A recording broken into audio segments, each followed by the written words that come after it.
Here we go. All right, we're almost there, and now we're live. Hey guys, how's it going? So, I just finished watching the All Guardsman Party. I'm sorry this is a little bit late. It is what it is. I thought that 2 hours and 45 minutes would be more than enough time for me to watch All Guardsman Party and enjoy it and everything like that and have fun. And then take like maybe a 15, 20 minute break and stuff like that, and then jump back in. But oh my god, the amount of ridiculous crap that Nubby did. I'm just gonna leave that alone. So I'm joined today by Emperor Eagle. Say what's up. The sky, that's what's up. So I'm joined today by Emperor Eagle. Emperor Eagle wanted to take a look, and yay, planes flying overhead. That's wonderful. So here we are, episode 34, episode Omega. Let's see. Oh God, he's here. Preemptive X to nuke Prophet. Just do it now. Expert exterminatus on Prophet. Can't be live stream without Prophet. And no, also just nuke him. Yeah, and since we're doing an episode on Star Wars versus 40K, I feel like it's possible that Fan might not be too far behind, so fingers crossed for that he might join us. Fingers crossed.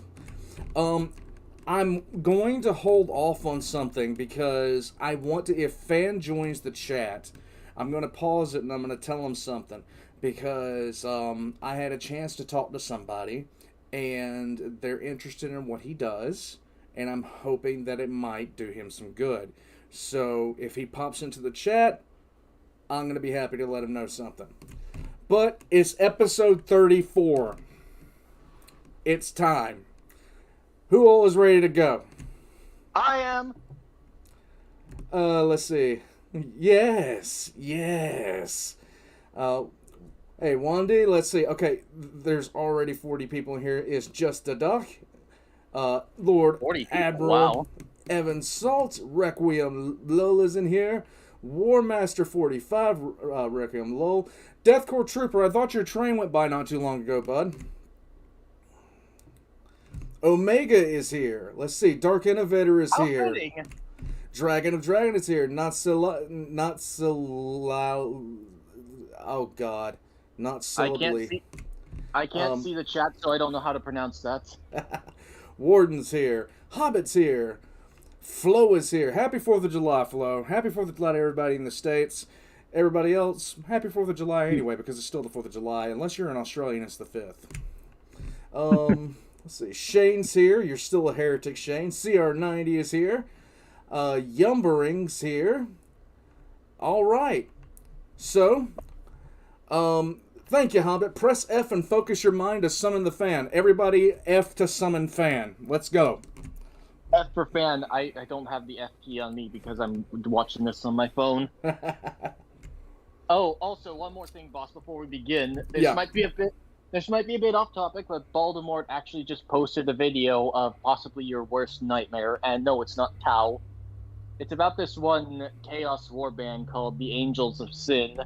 Basically, Slaneshi word bearers. Nice. Hey, guy under a bridge, thanks, bud. Between Star Wars and 40K and the All Guardsman Party, it shows that 40K can be a surprisingly varied tone of storytelling. Comedy to action to horror to what the hell Kane did. This is very true. This is very true. And that's what I love about 40K. If you're in the mood for comedy, you read Caiaphas Kane. If you're in the mood for horror, read anything that has the Night Lords in it or the Word Bearers. Highly recommend the Night Lords Omnibus and if I you're into some horror. And I can't remember who it was that said I should download the first book of the Night Lords Omnibus.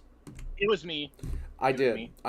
I'm going to be listening to it tonight at work. I found out that I can listen to audiobooks at work. So I'm going to be doing that. So, without anything else being said, Operation Omega. Now, here's a go. It is time.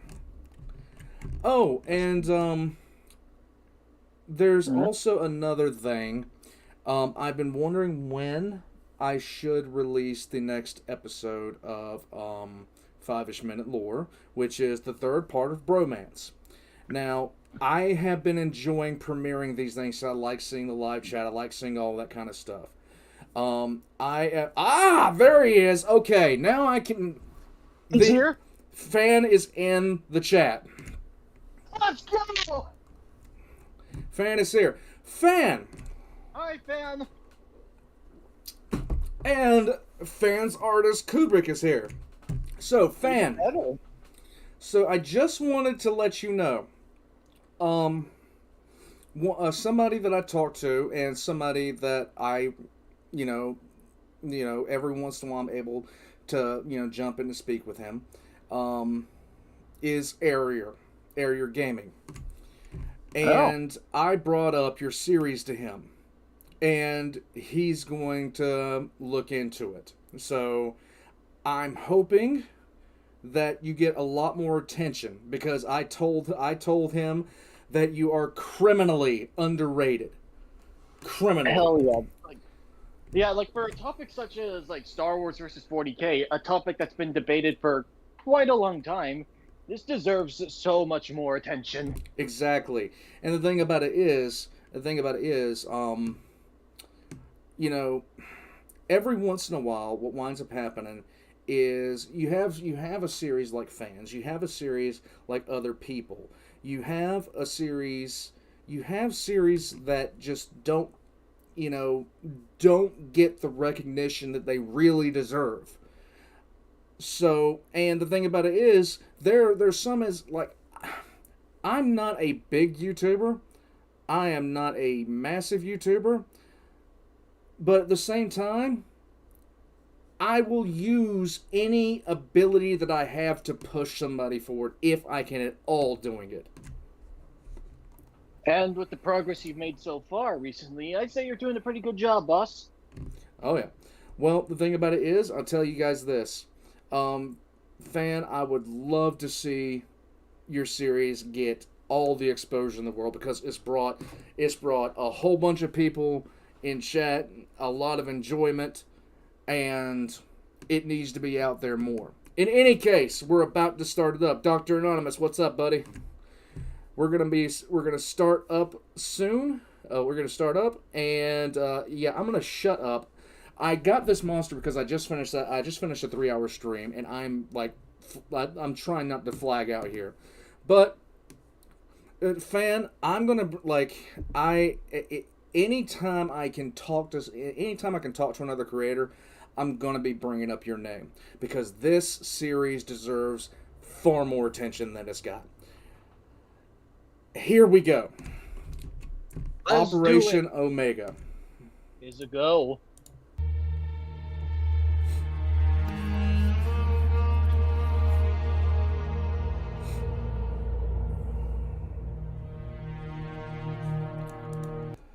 Dr. Anonymous says he brought the Elder and the Tau. Is that alright, boss? If Eldrad's there, shoot him. The Tau, we can barbecue.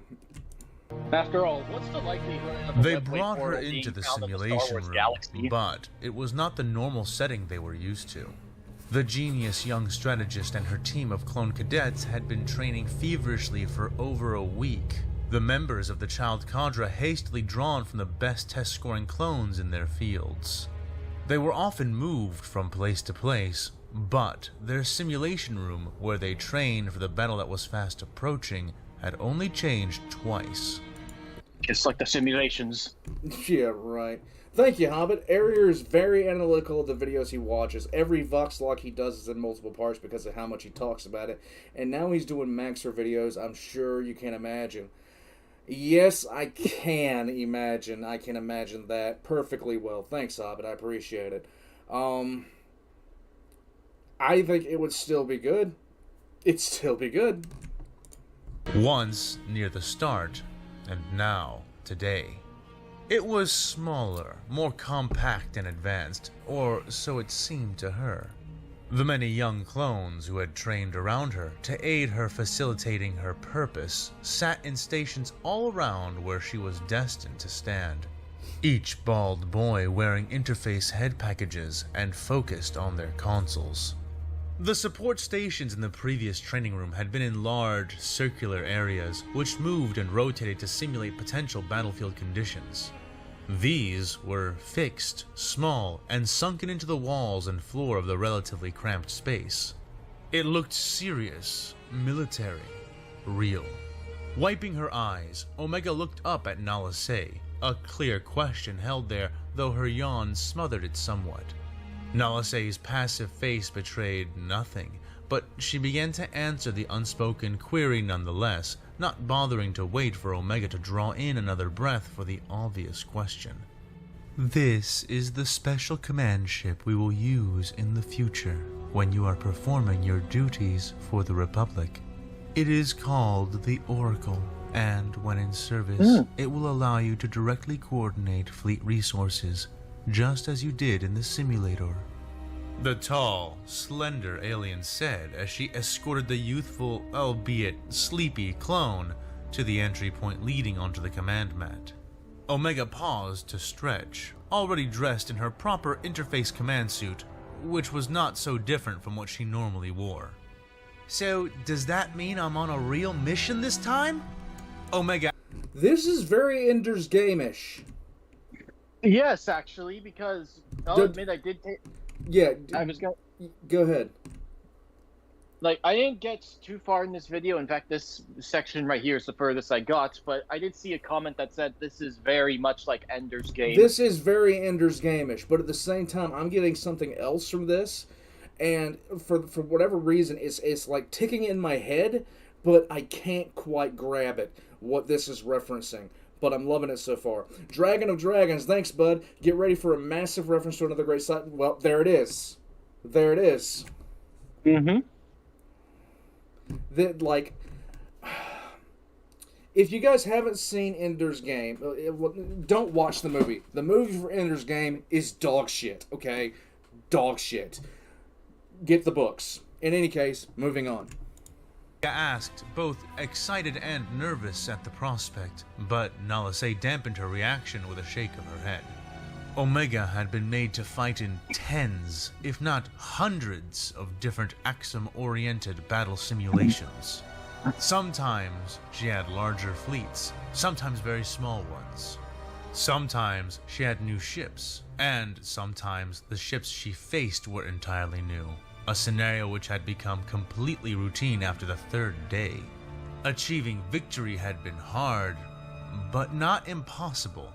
However, the maneuvers and choices it had required of Omega weighed heavily on her, in spite of the fact these battles had been naught but simulations. The prospect of cruelly spending the lives of her brothers in actual combat haunted her more greatly with every passing night. Okay, fan, tell me if this is what you were referencing, because this distinctly reminds me of a specific regiment, a regiment of renown. What's the name of the regiments that came from Terra during the Horus Heresy days?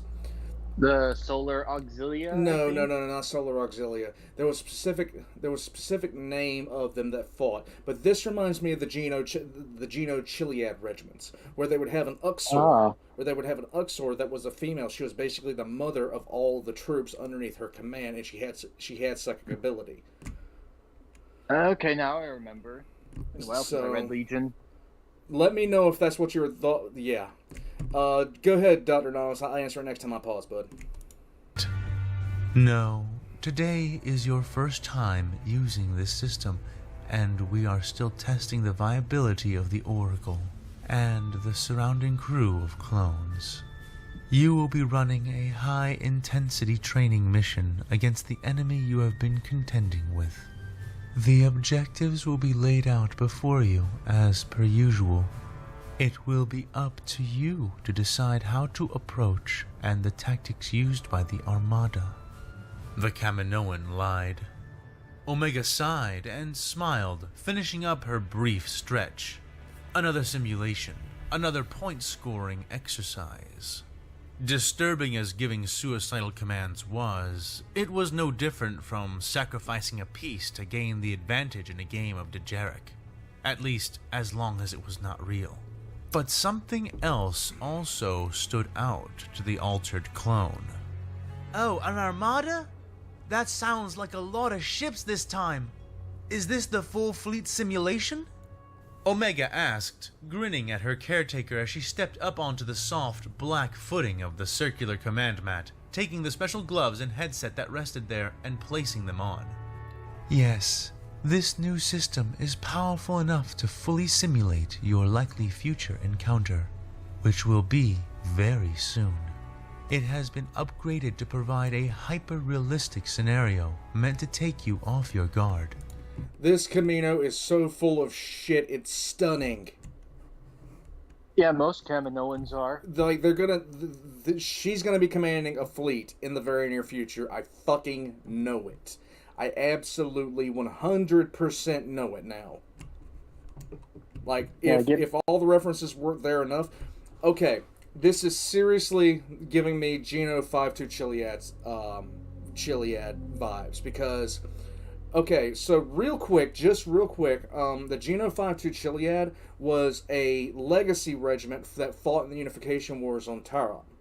Now, the Geno would have one female that was the overall leader of the group, and she would be called an Uxor. She would have her ovaries removed as a child. Welcome to 40K. And welcome to the Grimdark before Grimdark. Yeah, welcome to the Grimdark before the Grimdark. And, all of her eggs will be harvested and used to basically make the soldiers of the Geno. So she would literally be the mother of all the soldiers underneath her command, except for a few specialized roles called Hetman, which would be people invited in. Nala Se continued to lie. But this is still just yes, more Kubik. training? Omega clarified, adjusting the headset which ringed her forehead and then looking at her creator. Nala Se paused, blinking slowly. Nala Se? Omega asked. You are ready, Omega. This is not training for you. It is fine-tuning for the rest of us. If you fail here, then all of these clones, this equipment, and even myself will be replaced. The crew around us will be separated and redeployed. This ship will be pulled apart and remade, and you will be put in the care of another, one who might better facilitate your preparation. The cloner lied. What Omega's the hell? expression fell instantly, her pale face paling further, eyes widening. Oh my god, you see, this is why we purge the Xenos. This is why we do it. Thank you, Slacker. Slacker says, clone troops hate seeing his brother die pointlessly. Krieger? First war? Well, wait, but why? Thank you, Slacker. Haven't I been doing good? I won 4 of the Lucifer last 6 Blacks encounters. are one of my favorite The clone regiments as pleaded well. suddenly. Nala Se nodded sadly. The old Lucifer Blacks, You not the have new done ones. The new ones suck. excellently, Omega. Better Compared than to the I old ever ones. predicted. And the others in the program agree. Thus, if there is any deficiency in your performance, it must not be due to you. It must be caused by something around you. Hey, Austin. We are nearly out of time. Soon the Republic will call upon you, upon the Oracle. In that time, the whole system, not just you, must be ready. The cloner said, further explaining her fabricated rationale. Remember, everybody, child soldiers are a war crime, and good times rhymes with war crimes. But Okay, but then you again, and the rest remember, of the team, like, you are Omega's part of only, my... like, I was gonna say, like, Omega's only, like, 13 years old, and by extension, like, all other clones are on the same age because, remember, accelerated growth. Yeah. Oh, God. Yeah. Well, same with the Kriegers. My system. Oh, yeah, that's true. Omega admitted, her voice soft, There defeated. are no Her sympathetic... creator reached down and Samoans. stroked her chin, pulling her gaze back up. Then you have everything you need. I believe in you, Omega. Deployment time is in 45 minutes. All the data you need is at your disposal. She said. Omega suddenly rushed forward and hugged the Kaminoan's leg, taking Nalase by surprise, but only for a moment. The alien resting her long-fingered hand on the human clone's back. "Will you be nearby?" Omega asked. "I will be watching from the bridge. Now, Omega, it is time," she said gently, the mutant clone pulling herself away from her foreign creator and looking up at her, nodding her small face in a resolute way. "Okay, I won't let you down," she said, saluting before stepping back onto the black control mat. Nalase watched on for a moment, and then turned around and headed back out through the doors, Omega's command platform elevating to be between all the clone stations around her. It was a circle of vibrant blue, red, and green holograms which lit up in concentric rings around her, gradually resolving into the finer details of the coming engagement. Standing on the circular mat, she seemed to float amidst the data, queuing up and dismissing reports, maps, and various displays with her hands and thoughts. Soon, Nalase was watching from the cameras on the bridge as Omega and her cadre of clone teammates discussed which of their many devised approaches they would choose to engage the presented enemy fleet. Half of them busy marveling at how enormous their given force was. Lama Su came to stand just behind her, his calculating eyes narrowed. "You chose not to tell her the truth. This is no test. If she does fail here, there is a good chance we may not survive it, both before the battle's conclusion and after, if we survive to face the Supreme Chancellor." Admiral Tarkin was clear on his expectations for the Omega Command initiative, and what would become of it if it failed to deliver on your promises. So Tarkin was responsible for this. Yes, This is going to be something. The alien All right, statesman Wandy. said, voice cool You have and a good night, bud. dispassionate. "Omega is ready in all but one way," Nalase said in response. "We made the clones to act as a unit, a cohesive whole. Because of this, it is often the case that harming one will harm the entire pod in some way." Oh god, I hate these Xenos. I hate these Xenos. Hey, thank you, Oh, hey. Slacker. He says, "Requiem lol, I see a pic of a body bag, so accurate." Well, I mean, if you hate Omega. these Kaminoans so much, they also have a strict hierarchical system in which eye color denotes status. Yeah. And also they reproduce via eugenics. What are these ships that I'm seeing in the background here? All these ships. I'm seeing there's a lot of them. Can't tell from this angle, but No. Must be something from Ender's hold on Game. a second. Anyway, Duttern, would the Jedi be accepted in the Imperium? Probably if they started worshiping the Emperor. If they didn't, they'd have a lot of dying to do. Is a so long as they variation, say for the Emperor but at least she twice a day, is they're not good. far removed from this programming. Oh, In this is fact, Ender's Game art. I suspect she may be especially figured. susceptible to it. Most of our own dedicated command clones have demonstrated difficulty in issuing orders which are sure to result in large quantities of their forces being killed, even if the result would be a projected victory. What is being asked of Omega is many times the magnitude of that, she explained. And you fear that if she were to know the real cost of her All right, tactical Ricky, decisions, I hope you have a nice she one, would bud. be unable to perform her function? Lama Su asked. Nalase shook her head. I suspect it might impair her willingness to deploy the most effective tactics. We have been training her in simulations, and her results have proven more than adequate for the Republic's needs. Catch you later, However, Deathcore. altering any aspect of the parameters we have been operating by may alter the results of her performance.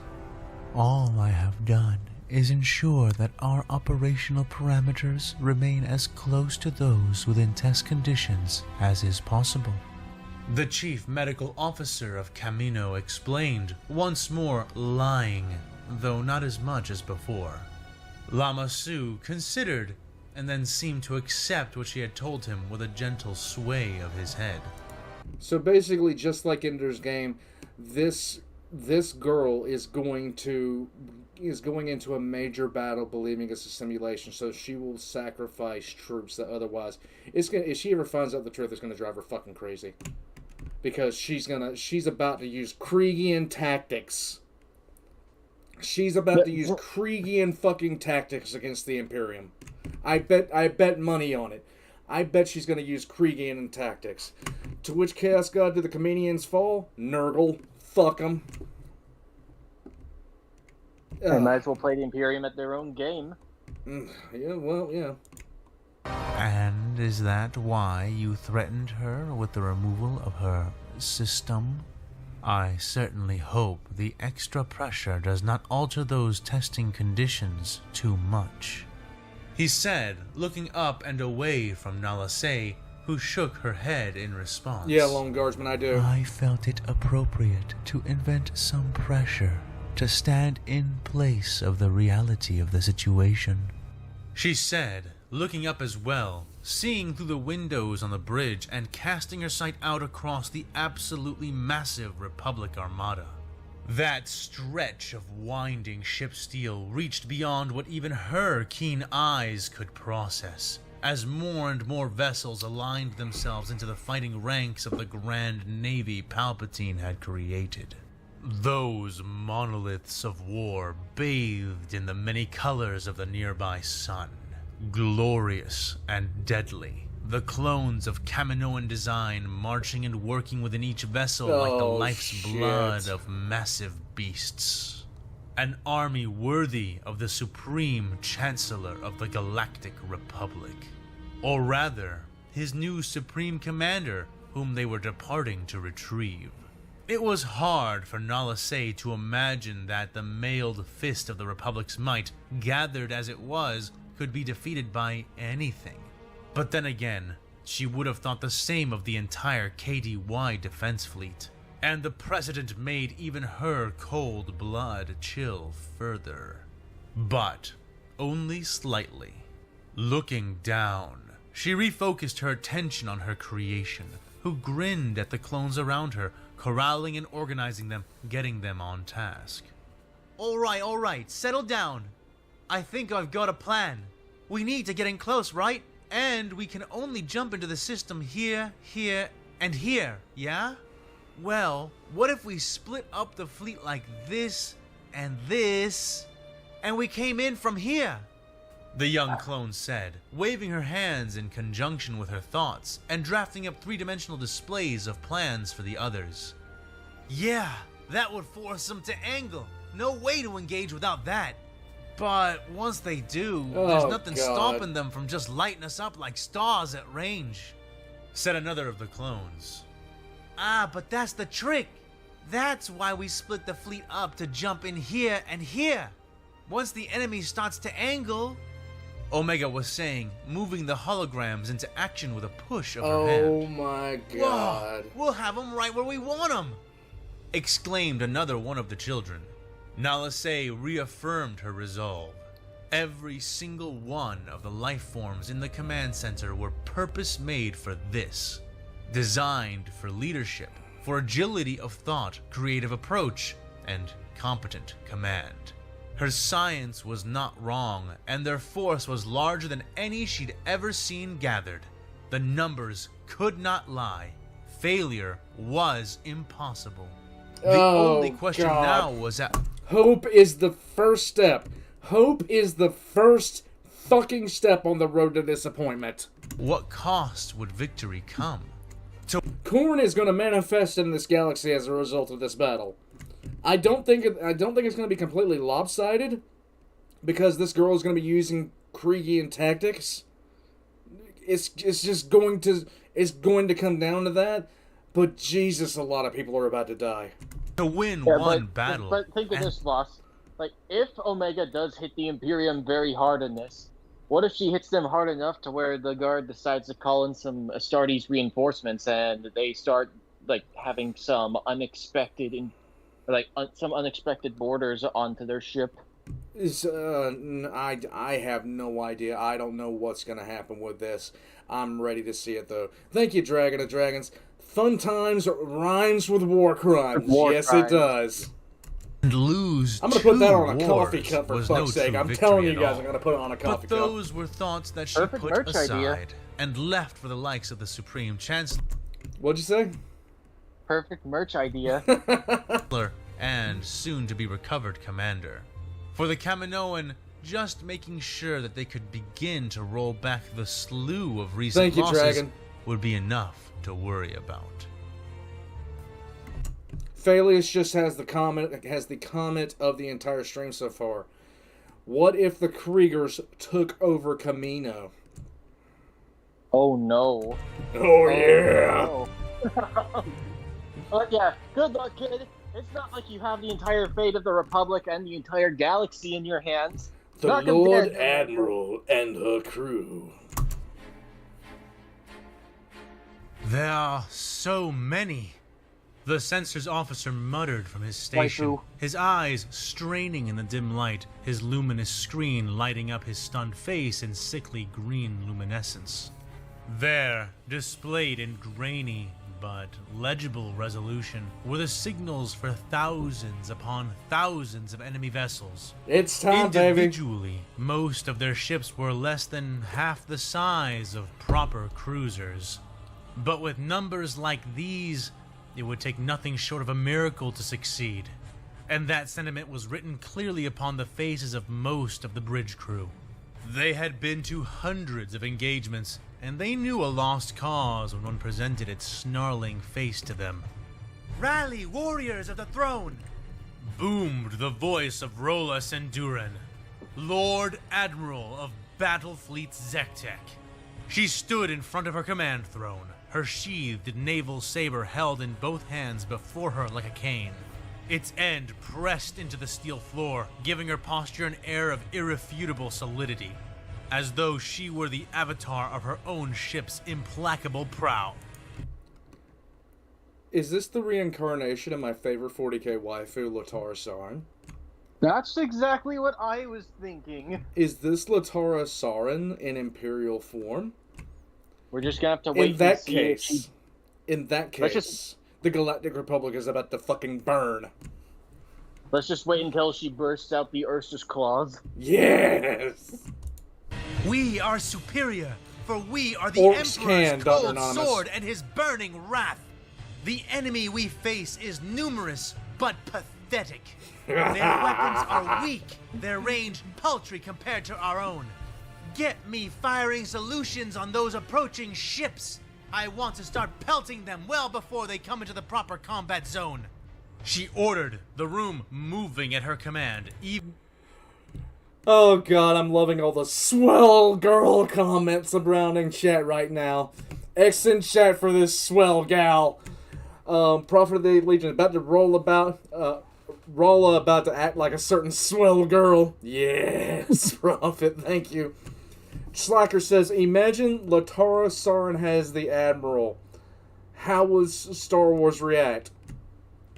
Oh.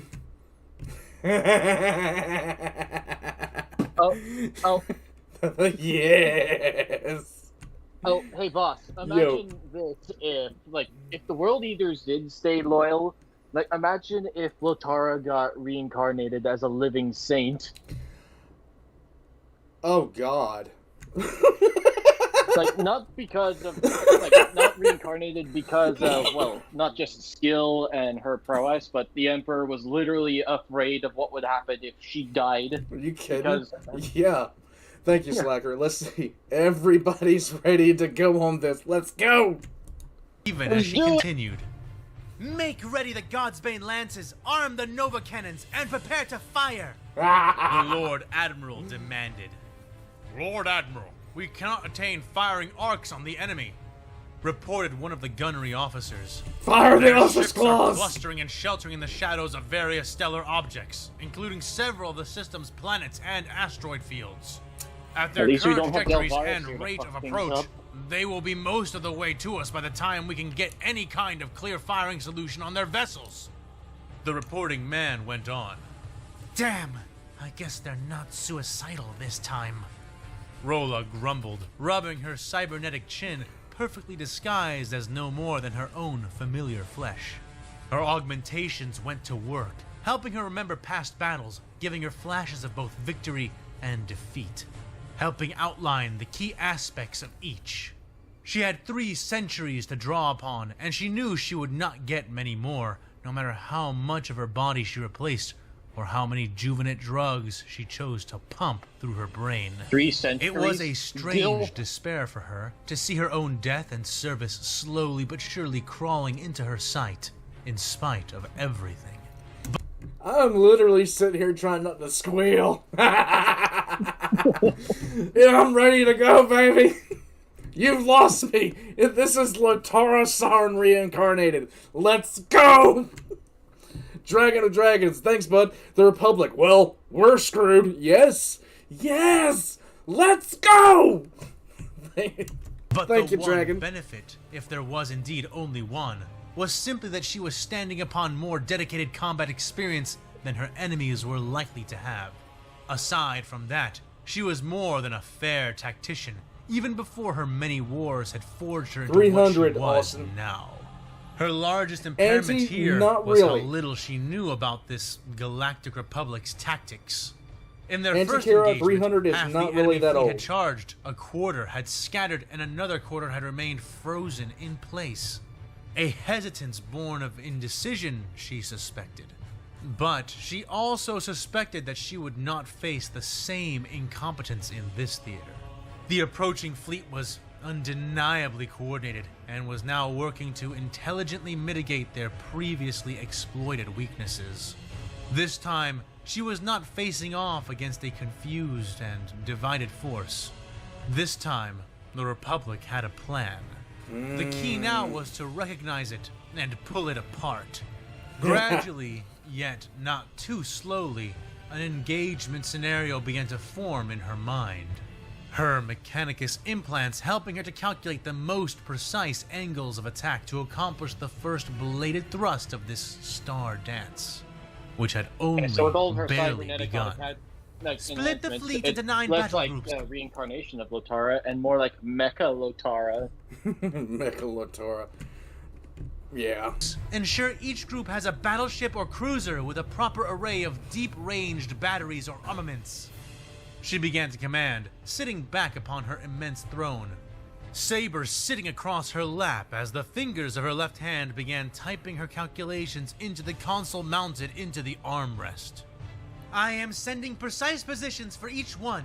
They are to arrive and wait until the hostile fleet crosses into far range, and then begin synchronized firing patterns, engaging with appropriate force as the enemy fleet draws closer. They are to hold nothing back. Rolla ordered, the crew moving even as she spoke, accomplishing as much as they could, knowing time was of the essence. Lastly, instruct all fleet admirals and captains that, as the enemy approaches mid-range where I've designated, they are to begin to fall back while facing the enemy and continuing to engage. They should angle to arrive at these fallback coordinates simultaneously, which will allow us to meet the bulk of their surviving fleet as a single, unified force. We'll sink our claws into them and then slowly slit them open. The Emperor will not find us wanting. With those words spoken, the commands went out, the vast yet limited Imperial battle fleet beginning to part and separate as they were bid to. All the while, the silver nebula that was the massive Republic fleet churned and sorted itself, approaching from behind the shelter of comets, asteroids, and planets, all moving by the hand of the Dark Lord's latest prize. Soon, the stalwart pillars of Imperial power would be pressed against the bladed mind Palpatine had purchased.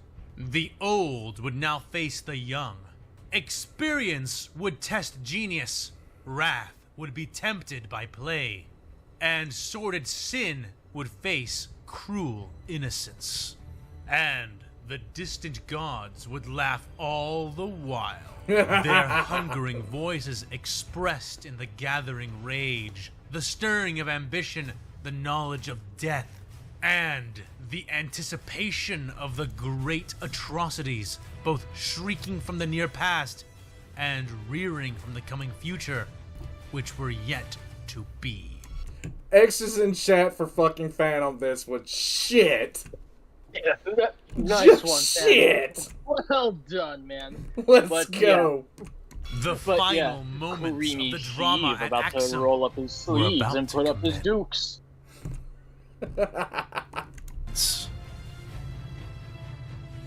Orion, Phaetrus, and Captain Tex. Orion Facius and Captain Tex. Why do you do this cliffhanger bullshit to me, fan? Are you sure, Master?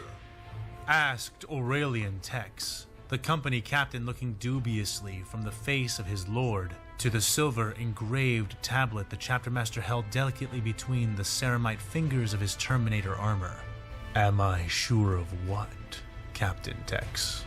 The man asked, Orion's golden eyes fixed forward, staring into the blast shields which protected his bridge from the warp and its possible predations. Davik Thune was content to ride naked in the warp, trusting in his faith to provide protection. But Orion insisted on following the book on this, even if a part of him did ache with curiosity. He had received reports of the strange happenings on Davik's vessels when they went into the warp without even their Geller fields, and, most notably, how imminently survivable it had been thus far. But no matter how curious he was, it was a bridge too far. Perhaps several. About doing this, sir. This whole mission is predicated on the Circle of Vigilance. To call them a questionable source is an understatement, and that's even before factoring in their general vagueness and cryptic nature. Aurelian said, his tone stubborn, almost insubordinate. In response, Orion looked back down at the silver tablet in his hand and read from it. Alright, Artemis, On have a fun crimson day. hand, the die is cast, and chaos is the dice. Its number is 3 from 6, and it repeats 3 times. The gate is opening, and chaos is the night beyond, endless in its own shadow. Only the heirs of knowledge can bar the gate and stem the flow of daemonry, and only by Imperium wrought may they find the gate and stem it. The path ahead is golden as the throne, blue as the desert sky, and bladed to all who touch it, but it must be trodden. The first step has been taken, and it has fallen at the Azure Gate. The second step must now land upon the heart of the universe, and with great force it shall be struck. By striking the heart, the wound shall be readied, and from it shall... The Republic is about to come crashing down. Those motherfuckers are going to Coruscant. Uh-oh. They're going to They're gonna- Coruscant, and they're going to exterminate the fucking planet. They're gonna pay- That's what the fuck they're doing. They're gonna pay Creamy Sheev a little visit. Creamy Sheev is about to meet Cyclonics. Even if he's there, they're going to fucking Coruscant. shall rise the cause of the Empire. Seek then... I mean, they should have... This is how the Republic dies. To roaring what the fuck. O Master They Shepherd, should have the listened to heart what of the Dr. Cena universe. said. Like, just put the Strike Chancellor and the deep, entire strike Senate on a true, mandator and be wary dreadnought of and your just get the greedy fuck out of there. mercies. The heart Are these Gilliman's boys? Are these really Gilliman's boys? Well, yes, Because they are. this seems more like a Horus maneuver. This seems like a Horus maneuver or a Wolves maneuver. Continuing on. can Hard be to believe that captured, they're but it successor cannot chapters to be the held. Ultramarines. Any who attempt it will be destroyed with great force by the gilded hand of fate, which is cruel and kind and black as the night. It reaches out even now, tall and growing, born on two shadows. By its permission does the Emperor rise. So say we, Council of Vigilance, our vigil ever in the warp, 18 eyes made one, eternally at your service and at the service of the Imperium. Oh my god, they're going to Coruscant. If they're not going to Coruscant, I don't know where they're going. Hey, thanks, Prophet. Prophet says he started building his own Night Lord's war band. You gonna send it to Coruscant? Send it to Coruscant. Go ahead, do it. Do it. Fucking do it. Are you making first claw, Prophet? Let's see. CR90 says, how would the Republic Senate react to teleportation of Pulse from Terminator Space Marines lighting up the Senate chamber with bolter fire? I'll tell you how they react. Oh shit! That's about it. That's all you would get from them. Thank you, Slacker. They about to become red stains on the wall. Red stains everywhere. Thank you, Slacker. The Night Lords would have a field day on Coruscant. Are you fucking kidding me? They would have more of a field day. I would drop Conrad Curse on Coruscant and watch them utterly fucking panic. Just drop Conrad Curse from 30k on Coruscant. Because there's nothing... What the fuck could they do?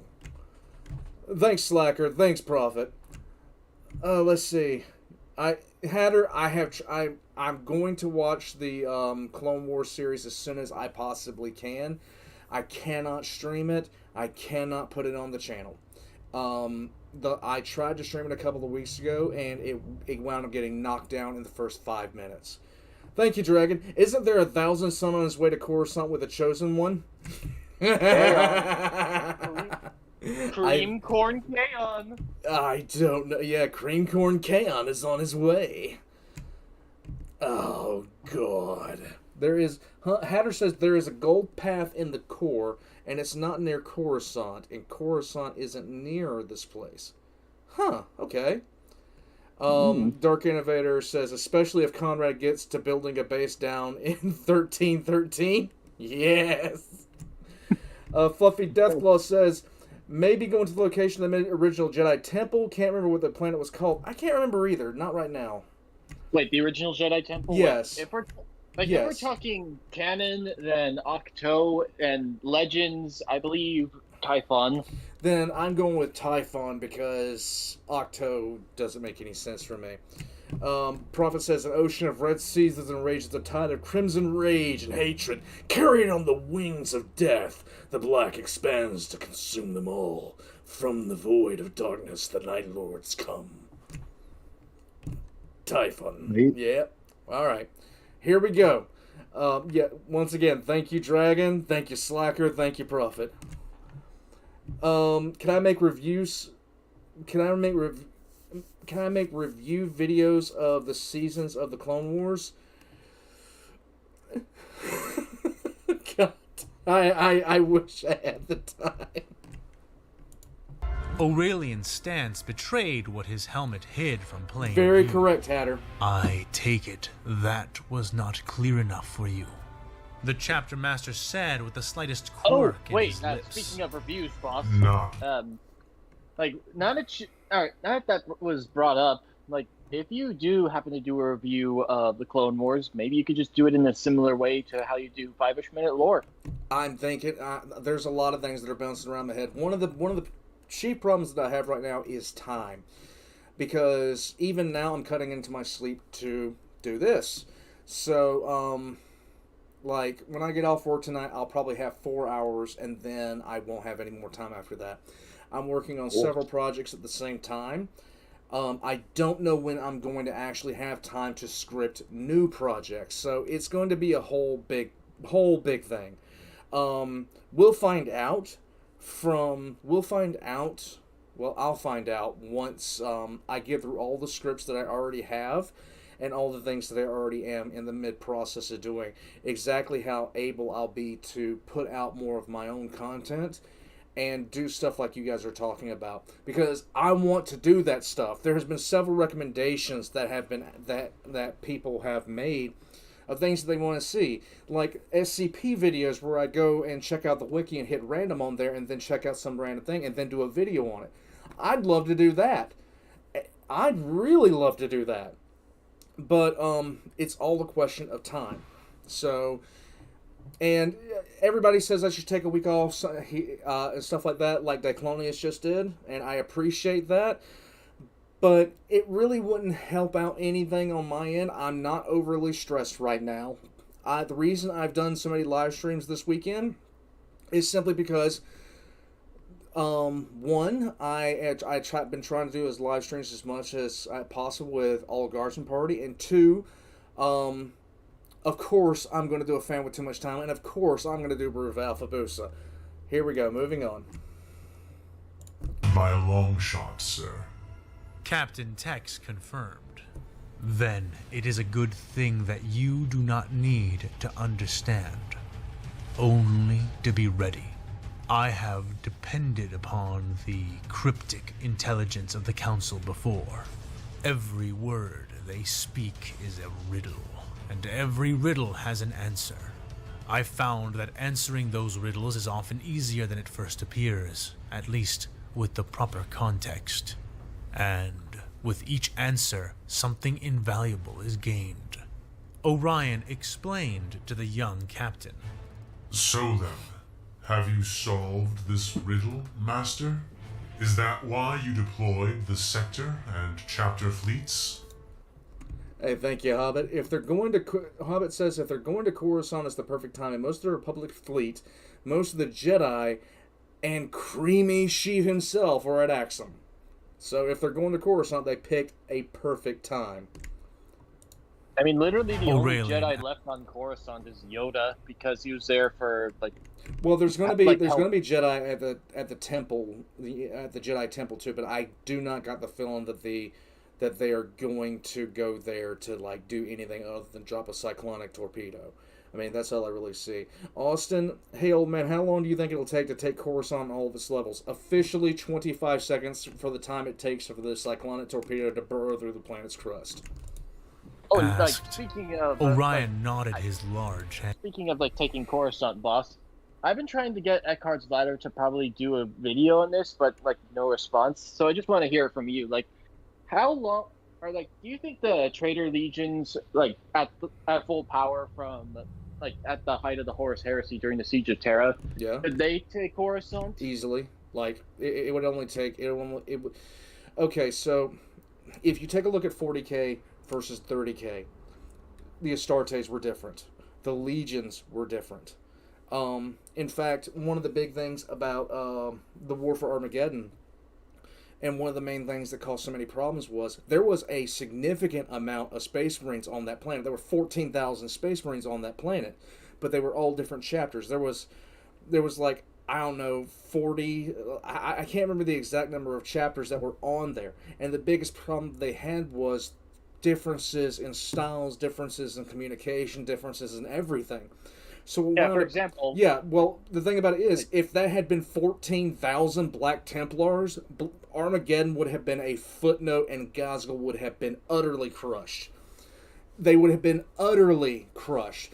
But if you sit there and you're asking me what legions, like which legions would be able to take Coruscant, and I'm saying like at full legion strength, my big thing here is saying, okay, which legion would take Coruscant the slowest? And I have to say, I know of only one legion that would take a grand amount of time to actually take Coruscant, and it'll be the Night Lords, because the Night Lords would be cutting loose on the entire planetary population. They would take their time with it. There would be no chance that Coruscant could hold off a legion. And I don't say that with disrespect to Star Wars. I say it because the legions were just on a different power scale altogether. And yeah, that's what happened there. And yeah, Mayu, Coruscant does have a lot of levels, but holy shit, you're talking the power of a legion. Moving on. Head. And the heart of the universe, this thing we are supposed to destroy, it's at Axum. The captain went on. This time, Orion shook his head. I was wrong. No, I Captain. might not be wrong. The heart is not at Axum. Davik Thun took the first step on our path within the Axum system, but we shall take the second step. And as with any second step, it must take us further. All the way to the heart of the universe. All the way to the core. Omega and the Oracle team. After all, boss, as they say, whoever controls Coruscant Interesting. controls the They galaxy. divided themselves up into 9 fleet groupings. That's 3 more than I had hoped they would. Said Omega, standing within the globe of holographic tactical displays, the enemy... Little girl, you're in a Halloween costume. You're about to face off against the queen bitch of the Imperium, and she's gonna whoop that ass. Let's go. Highlighted in red, the Axum system painted in 3-dimensional detail all around her. But they're still angling into the predicted places, even with only 6 of those new, smaller fleets. That should be enough, right? What do you think, 1224? She asked, directing the question to the clone working from the tactical station embedded in the wall to her upper right. He did not look up, hands tapping and clicking, but he answered quickly nonetheless. As long as we keep it smooth and in sync, I'm it loving the shouldn't be music. too much of a problem. We will have to reposition our main fleet same. quickly, though. There will be no room for delays if we still want to keep more than the primary elements in fleets Beta through Zeta. Hey, He Ricky. advised. Well, it's too late to turn Oh, back hey, now bad anyway. team. Let's do it, Neat. Omega said, cracking and shaking out her fingers before snapping them with 2 clicks, bringing the display to direct command attention. Alpha Fleet, begin withdrawal. Fleets Beta, Gamma, Delta, Epsilon, and Zeta, move to assault positions and prepare for hyperspace jumps, she said, moving her hands to send the relevant coordinates to the proper fleets. In response to her thoughts, the data and interface presently before her, as well as her sweeping directing fingers, billions of tons of spaceborne steel began to move, tilt, and reorient. The primary in-system fleet pulled itself to a halt about 1,000 meters short of the predicted distance engagement range of the Imperial ships, and began to turn. Begin Operation Axum Omega, now! Intermission. Intermission.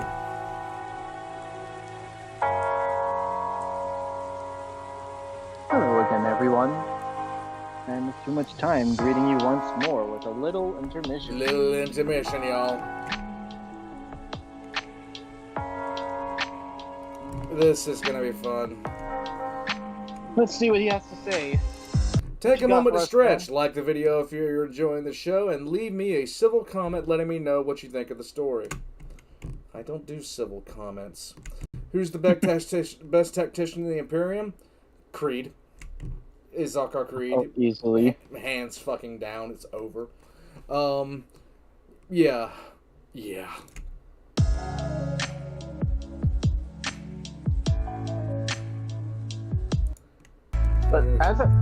But as I said, like with the very beginning of this story, like at least at the very beginning of the stream, what are the odds that like there would be like a webway portal somehow, somewhere in the Star Wars galaxy?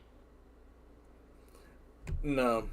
The Eldar don't know how to do that anymore. They used to. They don't know how to do it anymore.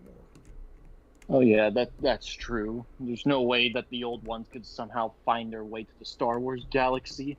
Yeah.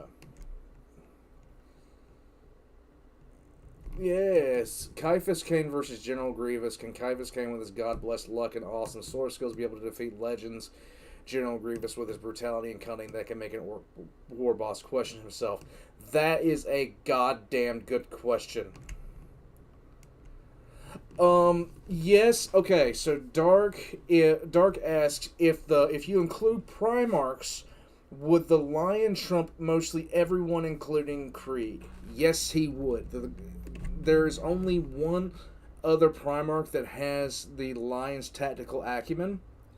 but the Lion's is purely instinctual, so the Lion will be able to evolve to things that happen in the battlefield at that very moment. Oh look, that's a smiling face.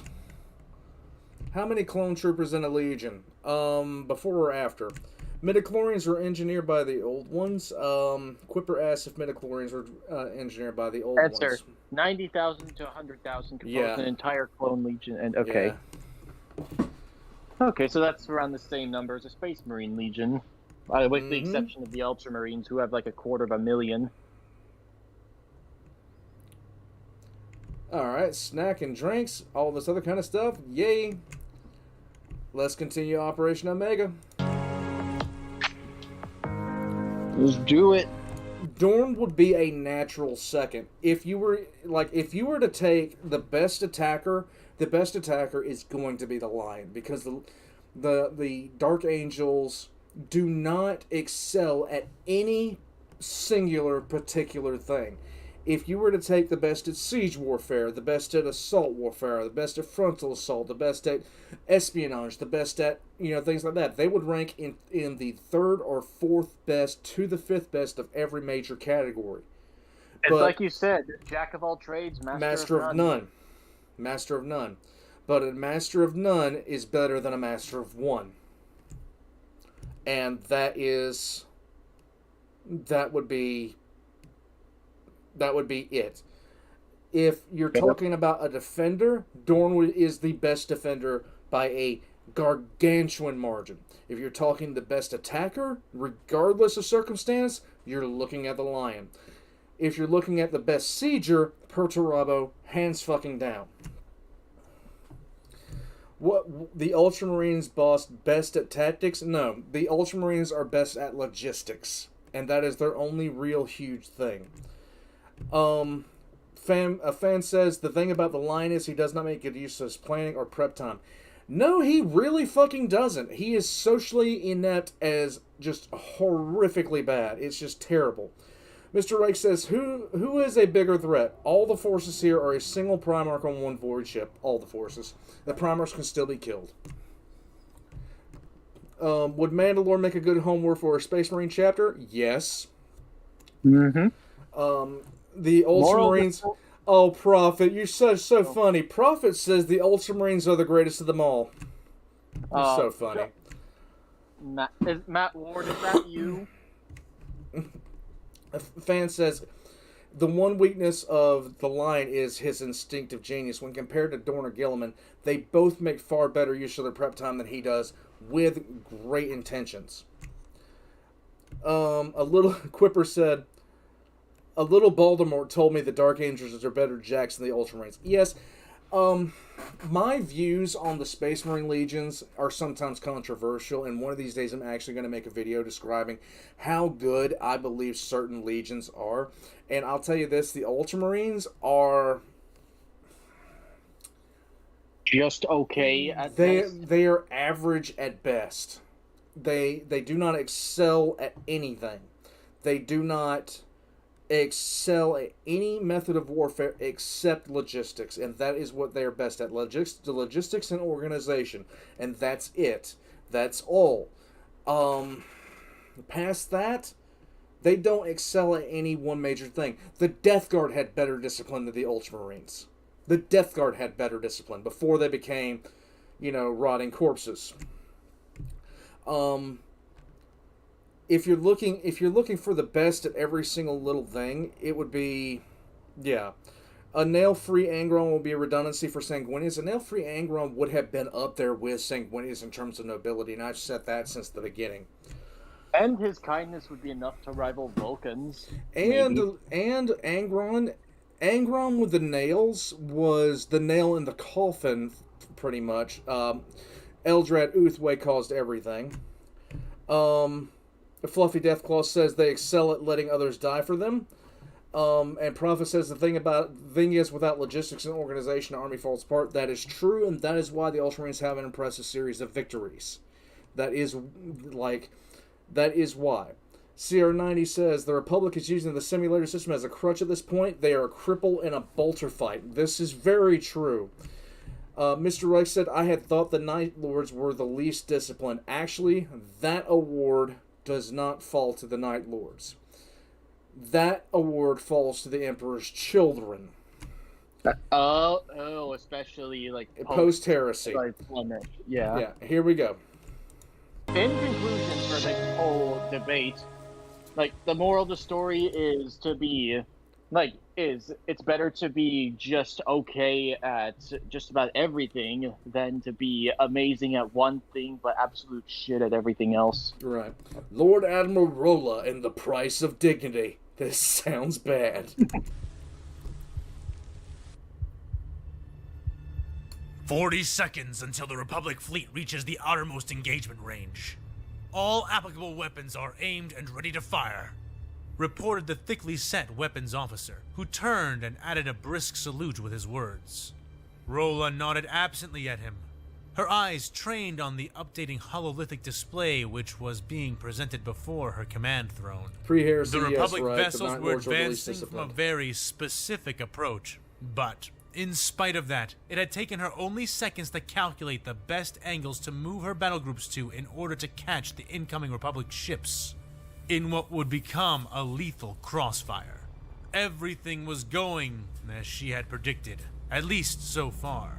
So why did something feel off? Why did she have the sense that something was missing?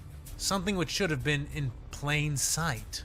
From where was her unease coming from?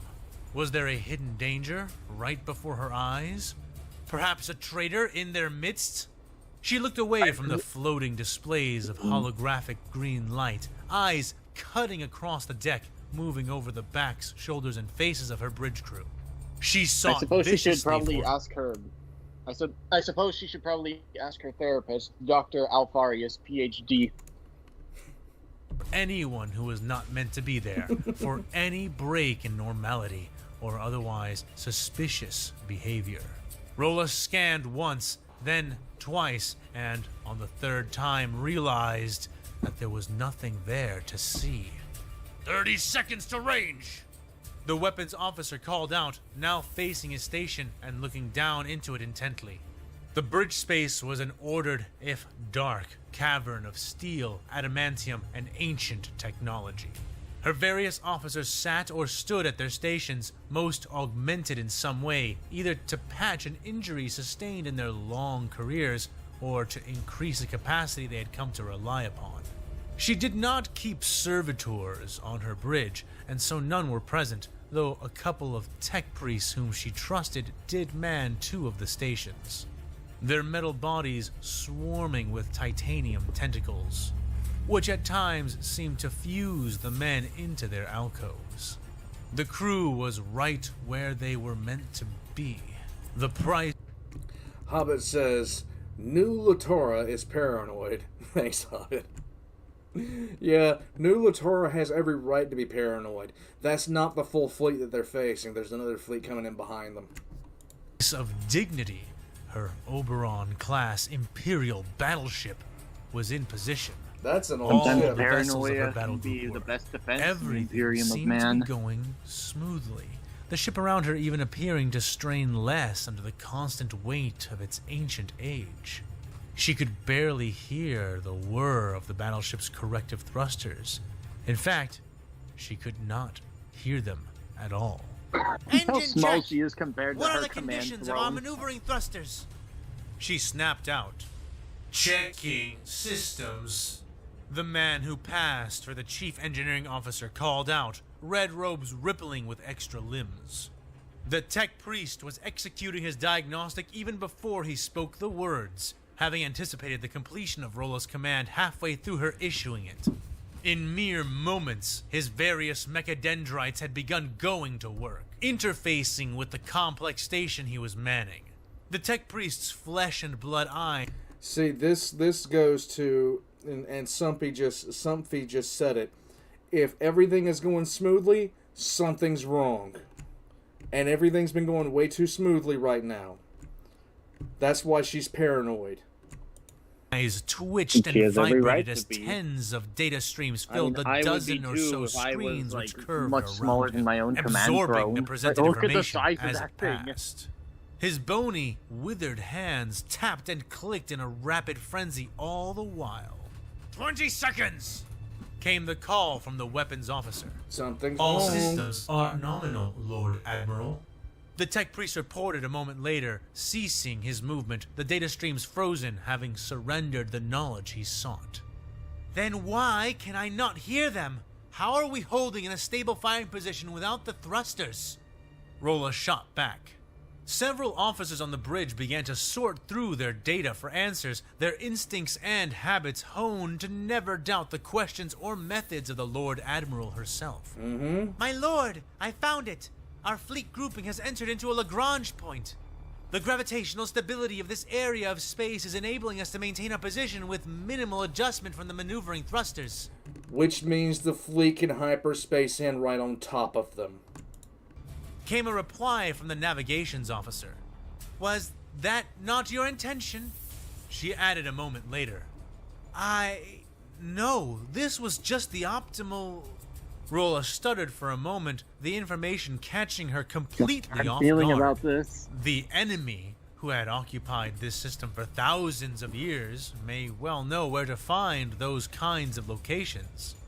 But her fleet having just arrived would have taken hours of stellar observation, perhaps days or even weeks, to accurately predict where any but the most stable of such points would exist.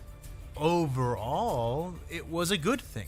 Firing from a Lagrange point allowed for optimal stability at minimal systems effort, and it would enable her ships to leave the system at will, should they need to. Dropping right on top of them. Weapons beginning final priming. Cycling is set. Continued the weapons officer from his standing post.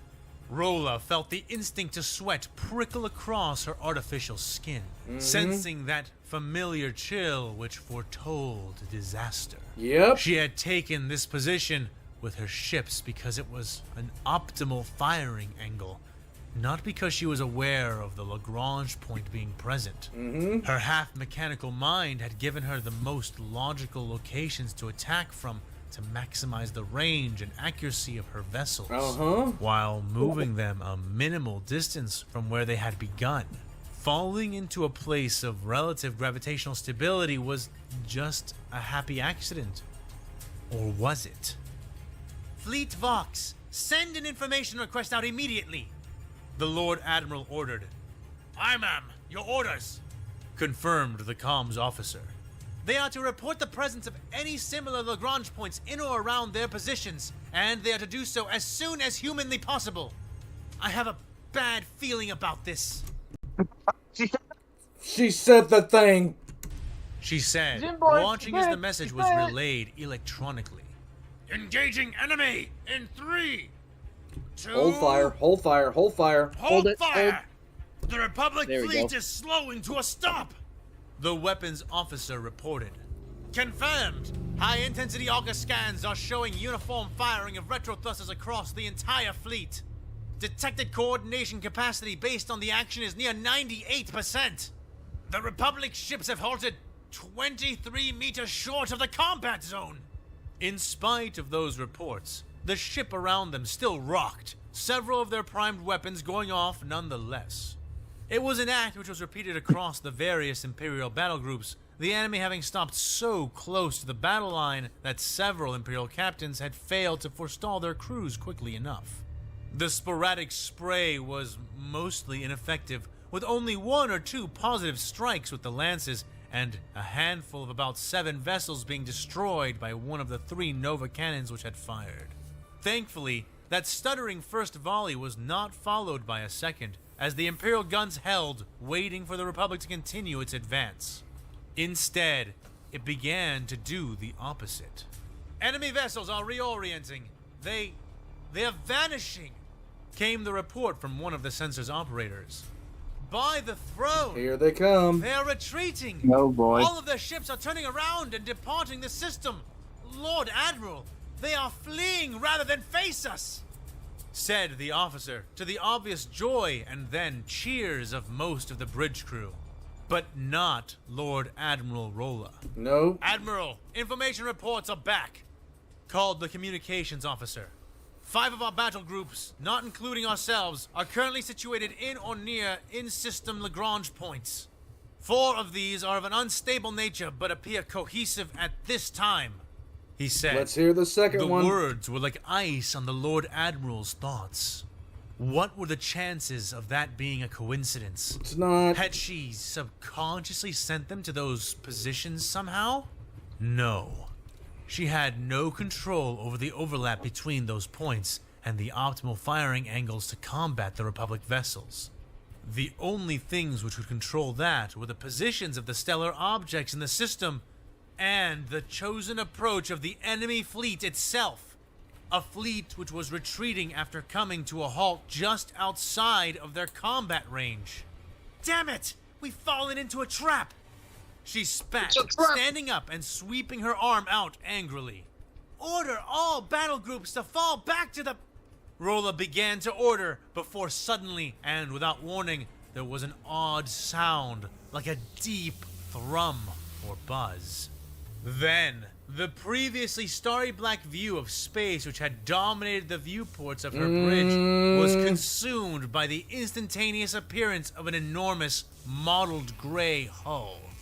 Deep trenches lined with turrets formed the complex texture of the monstrous vessel which had appeared before them, and massive red symbols lined in golden coloring were written across the silver skin.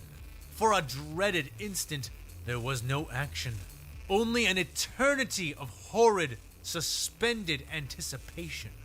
Then, the instant died as the hull before the ship came alive with flashes of blue and green.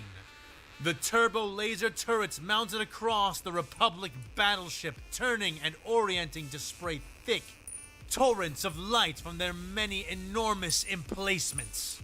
The price of dignity trembled and shook all around Rolla, sparks flying from overburdened conduits as the shields began to rapidly compensate for the sudden burden being slammed upon them.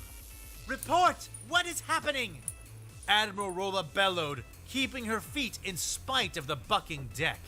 The sensors operator screamed as his console released a torrent of roasting electricity, his still writhing body hauled out of the way by the man beside him. That same man replaced the now former officer, who lay trembling and waiting on the ground for the Medicaid workers, who soon entered the bridge and pulled him out.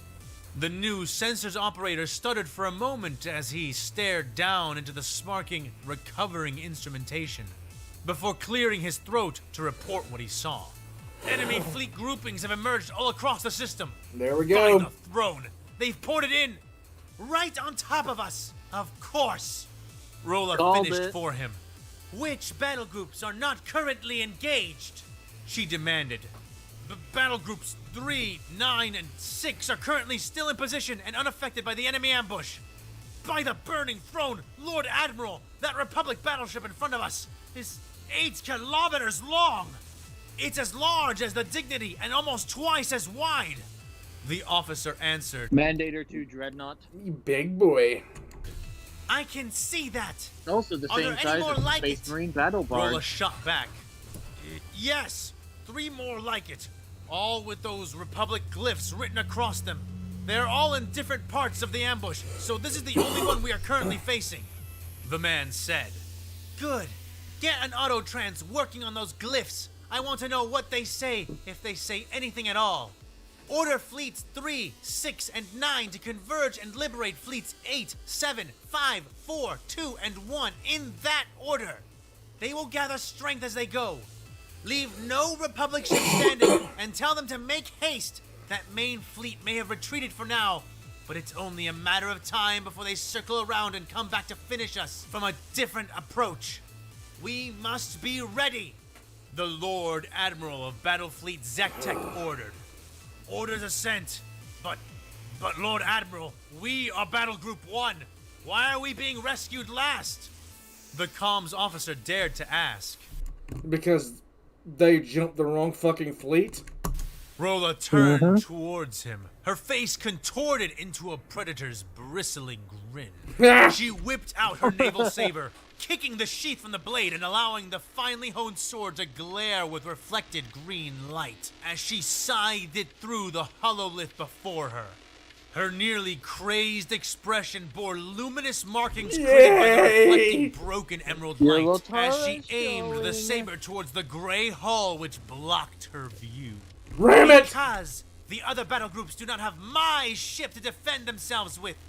The enemy may be vast, but their vastness is nothing compared to the teeth of my Emperor's Oberon. Tell the astropaths to stop their singing and begin their screaming. Scramble all wings of bombers and fighters. All assets are now at war. Hold nothing back. Yes! She proclaimed. From choir and navigator to cannon and prow, spare them nothing. By the time our rescue comes, we will have ensured that we do not need it. To battle, warriors of the Emperor! To war! Their Lord Admiral commanded, her crew saluting and shouting obeisance to her will, and getting to work. Prophet of the 8th Legion says, Rolla is a swell girl. Yeah, thanks, Prophet, but we all knew that already. Appreciate it, bud. Ma'am, the Autotrans is back, the communications officer reported. And what does it say? She asked, still standing, eyes fixed on the vessel before her. It reads, the Pride of the Corps. It appears to be the name of the ship.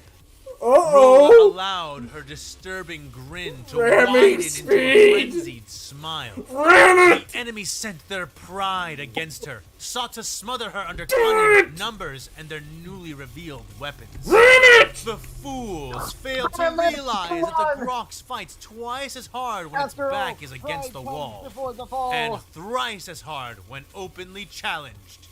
And she was far more lethal than a Grox. Then let us see if their pride can overcome the price of dignity. They will regret closing this distance with us.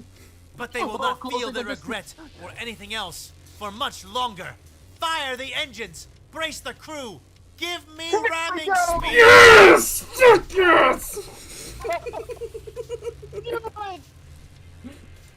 Dragon says ramming speed. Yes! Why? Just let it continue on. God damn it. Just when it was getting great. Oh my god. Kuat of Kuat watched the proceedings from his command chair in the center of the bridge. His eyes narrowed in cold affirmation. Have you ever had one of those days when nothing goes right? Your wife starts bitching about something she was bitching about last night.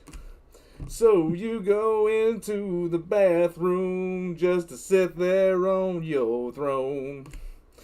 And when you finish your business, the toilet paper's gone. Well, it's a great day for me to whoop somebody's ass. Of what he had already known all along. Kuat was supreme, and when its engineering might was fully brought to bear, even the petty constraints of the Ruusan Reformation could not hold them back. His family, his firm, and his very planet were every bit as dominant as the names he took to be his own. His loyal feelings purred in his lap, blissfully unaware of the carnage raging. Okay, good. So, like, the Mandator series of dreadnoughts are basically the largest any sort of ship in the Star Wars galaxy can get under the confines of the Ruusan Reformation, because, like, it's been a while since I've really brushed up on anything related to Legends, but, like, with the signing of the Ruusan Reformation, basically the Republic's entire military structure was completely neutered. Eagle. I appreciate the lore lesson right now. I really do. But all I want to see is Rolla's foot up somebody's ass right now. That's what I want to see. I want to see the Ursa's claws get fired. I want to see my waifu brought to the big screen here, okay? That's what I want to see. Don't mean to derail the hype. Let's continue. Let's go! Hobbit says, Fan, what have you done? You've caused the old man to burst into song. Well, we're very lyrical people, Hobbit. Thanks, bud. All around Where's your Grammy? his fleet was 4 times the size of that which was presented by the Imperial interlopers, and was led by his own Mandator II dreadnought, the pride of the Corps. Pride comes before the fall, bitch. The Imperials were suffering That's casualties as his fleet followed the instructions given by Palpatine's newest instrument. Creamy Just sheep. as predicted, the outsider ships began to fire mostly at his own pointedly massive vessel, which drew attention away from his smaller, more fragile ships, which even then were making use of focus fire tactics to whittle down the fanatic vessels. This was a role the Pride was pointedly designed to excel at, even stretching the limits of the law as much as he could. Kuat of Kuat had only been able to arm his enormous ship with so many turbo laser batteries, which left it with an inordinate amount of excess power. Power he had ensured would not go to waste. While it was true that the enormous Mandator packed far more firepower than any other Republic warship, its purest strength lay in its shields. Humming powerfully, resonating throughout the ship, Kuat of Kuat could feel it as surely as he could feel the heartbeat of his beloved pet. The shields on the Pride of the Corps were worthy of defending a planet, and the various solid and energy weapons the Imperial vessels sent at his ship were deflected harmlessly into space by the absolute might of his Mandator II class dreadnought.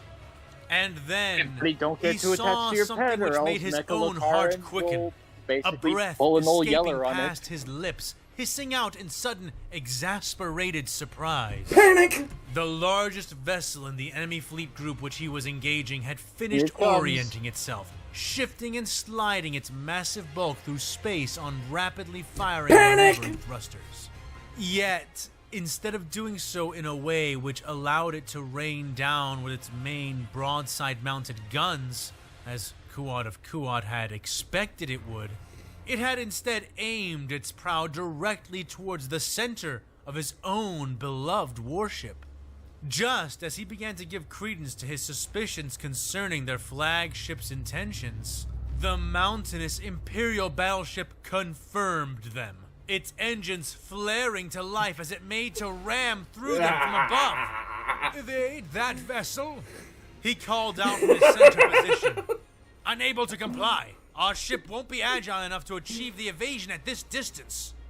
The human helmsman reported. Oh, look at the Full time. power It's is just being fucked funneled o'clock. into the shields.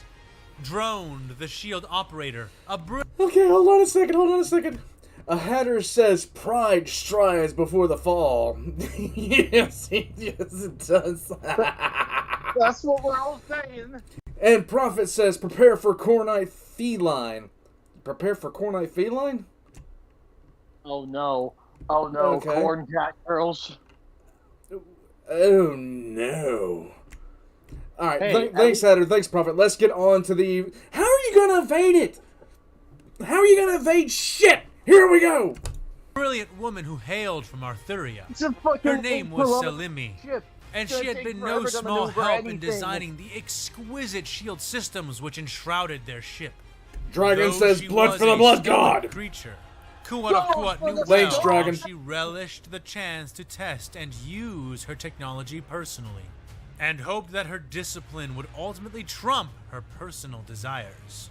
She sat at her special station, manipulating the controls and making the energetic skin around the Pride of the Corps flash and flare brightly. Moments later, the wedged prow of the brutal enemy ship collided with the shields, jarring the entire Mandator and pushing it out of formation.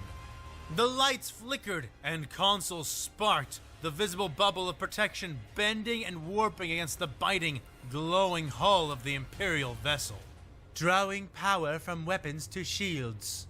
Selimi said a moment later, her voice still neutral and calm, as her hands went about maneuvering her dials and deactivating most of the turbo lasers across the ship. In response, the blue skin around the ship strengthened, and Kuat of Kuat sighed as the pride of the core began to stabilize once more, holding fast against the brutality of the Outsider's chosen tactics. Barbarians! He scoffed in spite of the small surge of fear their sudden attack had inspired within him. The master of the Kuat family knew well the value of brute strength and power, but the way these Imperials wielded it was savage in the extreme. Still, though he would never admit so out loud, he did find certain aspects of their design philosophy to be genuinely interesting, even inspired. The caliber and variety of weapons the Imperials deployed were outrageously effective, and seeing them perform their deadly tasks in person was almost enough to dispel his loathing towards the man who had forced him to be here. Almost. The thought of the Supreme Chancellor soured the taste in Kuat of Kuat's mouth instantly. At first, the man had seemed like a sure ally, a loyal customer, maybe even a friend. But after 4 years of the Clone Wars and countless instances of nationalization of legitimate private industry, Kuat of Kuat had come to see Palpatine for what he really was. The Codger was a blossoming despot, eager to consume and possess everything he could reach, ever watchful for any opportunity he had to take what was not yet his.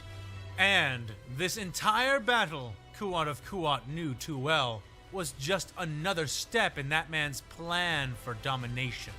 Why else would he have come to the battle himself?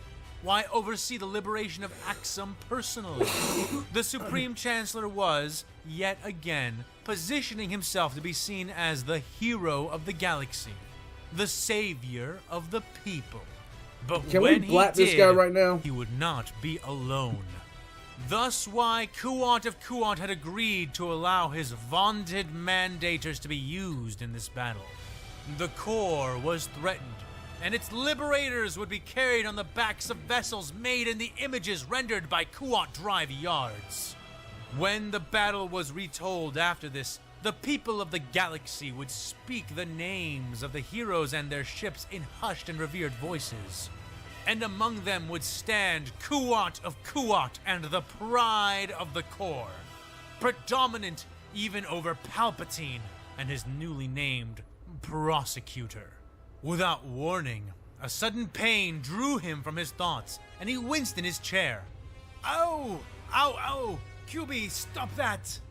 The Lord of Kuat said, trying to shove his feelings out of his lap, the creature suddenly stinging him with its many claws.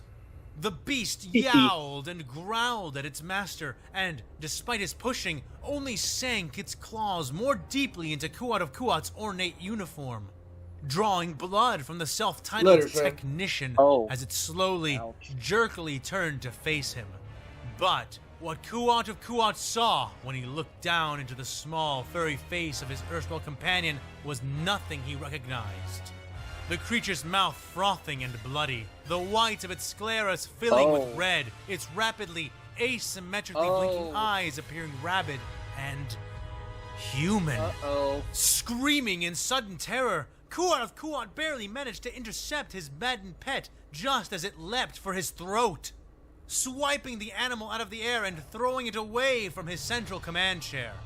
The creature landed heavily, having none of its traditional balance, instead flopping and spasming on the floor, seizing out of control.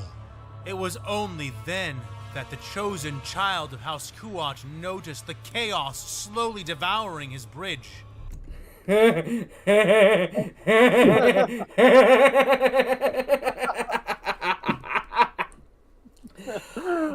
Oh no, this is not cornate.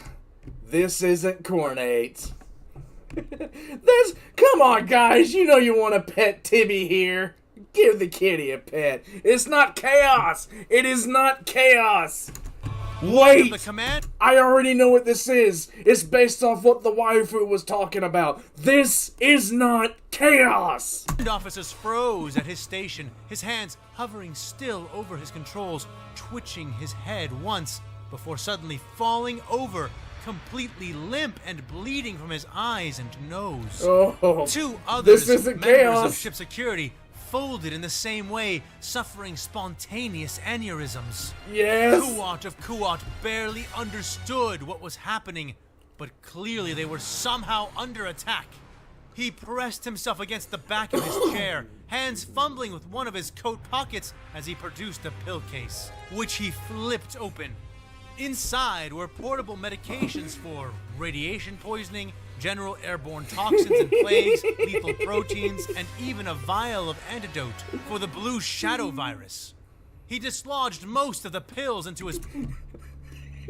The Astropathic Choir. I got money on this. The Astropathic Choir is saying, let me sing you the song of our people. The prophet says, I feel the warp overtaking me. I feel the warp overtaking me. It is a good pain.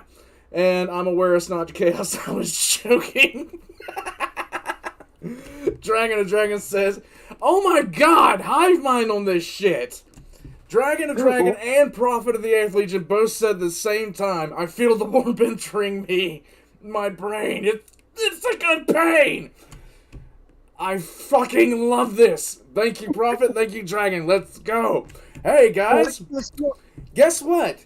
Good times rhymes with war crimes. Yes! Witness your doom! palm and choked them Witness down your hastily, doom! having no idea from what vector this death was coming, but gratified to see he was not the only one surviving it. Oh, wait, one second. Somebody else's. Guy under a bridge says, want to know what Omega can't simulate? Warp fuckery. Welcome to hell. I love it. Yes. Yes. However, though most of those around him did not X is die in from the chat for effects this, of guys. whatever it was which had attacked them, that did not mean that death was the only thing they had to fear.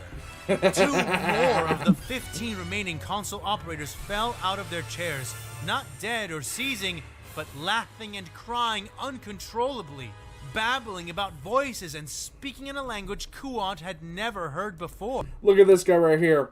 Bruh.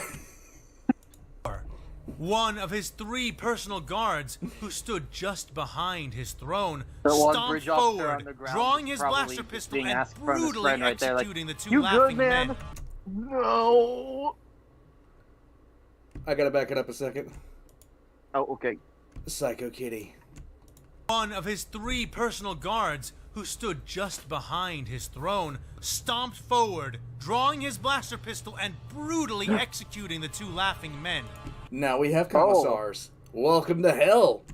Each shot drawing an involuntary twitch from Kuat of Kuat. Serve on But the man did not If you will stop not serve there, in combat, then you pausing will for serve on only the a moment firing after line. he shot the second laughing man, before raising his aim and shooting 5 more crewmen who were working at their stations. Oh my god.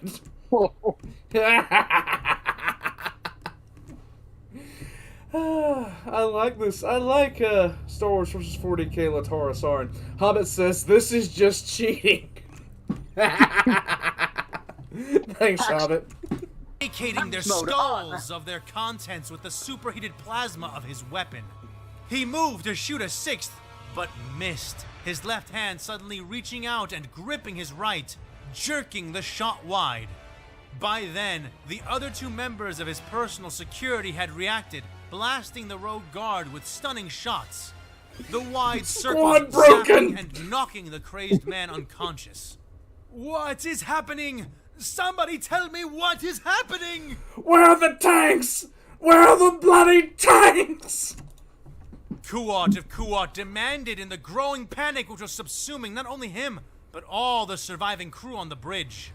Another man jumped to his feet, scrambling in a frenzy and running to the foremost viewport, howling as he ran face first into it, nearly knocking himself unconscious in the process. Oh my god. He staggered up to his feet before slamming his face into the hard transparent steel once, then twice, and then finally he fell to the ground again as he was blasted with several stunning rings. Kuat of Kuat heard a scuffle then, and craned his neck to see his two remaining personal guards had fallen upon each other, both rolling around on the ground, each trying to stab the other with their drawn vibro knives. "They are here attacking us," said Selimi's cool voice. Kuat of Kuat turned to face her, seeing her standing and drawing a blaster pistol from a small holster at her hip. "How? The shield! They mostly come at night. Mostly. The shield is still..." The master of Kuat pleaded. "The shield cannot protect us from this kind of attack. They are too close. Their minds are inside us now," she said, tone unchanged as she fired 3 shots into the back of one of the struggling guards. The man convulsed and then went rigid as the guard beneath him finished him off by driving the hypersonic blade he was wielding into the shot guard's heart. Grunting, he shoved the corpse off and rose. "Thanks for that," he said to the blue-skinned woman, but she was paying him no mind, kneeling beside the dead guard, her gloved hands moving through the gear on his belt. "Selimi, what are you doing?" Kuat of Kuat demanded.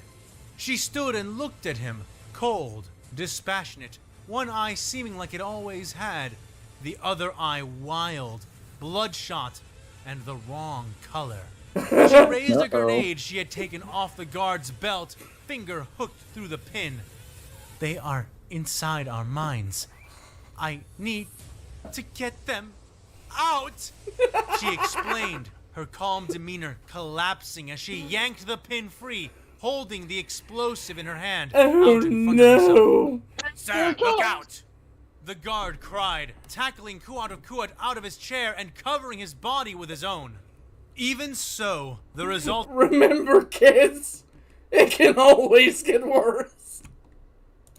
...blast left the wealthy heir of planet Kuat stunned and reeling. He had to pull himself out from under the weight of his dead guard, coughing from the smoke produced by the many small fires which surrounded the blast zone. Several others had been caught in the blast, and the bridge was in complete disarray. A quarter of the crew dead or unconscious, another quarter panicking openly, and the remaining half desperately trying to maintain control of the ship's systems. Someone, an officer of the ship, was trying to pull Kuat of Kuat to his feet, but he had no strength left in his legs, an effect born out of his observation of the shield control station. It La la la la la la la la, die! lay in ruins, the delicate instruments and panels rendered into an inoperable, sparking mess by the explosion which had left Selimi a half-whole corpse. Dragon says, "Incoming!" Thank you, Dragon. One of the viewing ports was damaged, a spider web of growing cracks reaching across its surface, before an alarm went off and shutters slammed over it before it could cave out into space. More alarms sounded as emergency medical crews began to storm into the bridge, some coming to kneel beside him, others blasting the fires around them with cold jets of fire suppressant. They were speaking to him, asking him questions, but the man known as Kuat of Kuat was numb to all that was happening around him, his eyes drifting up from the wreckage of the shield control panel to the superheated prow of the enemy dreadnought. "Lord Kuat, we must go! Now!" Where the fuck are you gonna go? The fuck are you gonna do? Get ready to be exposed to the void.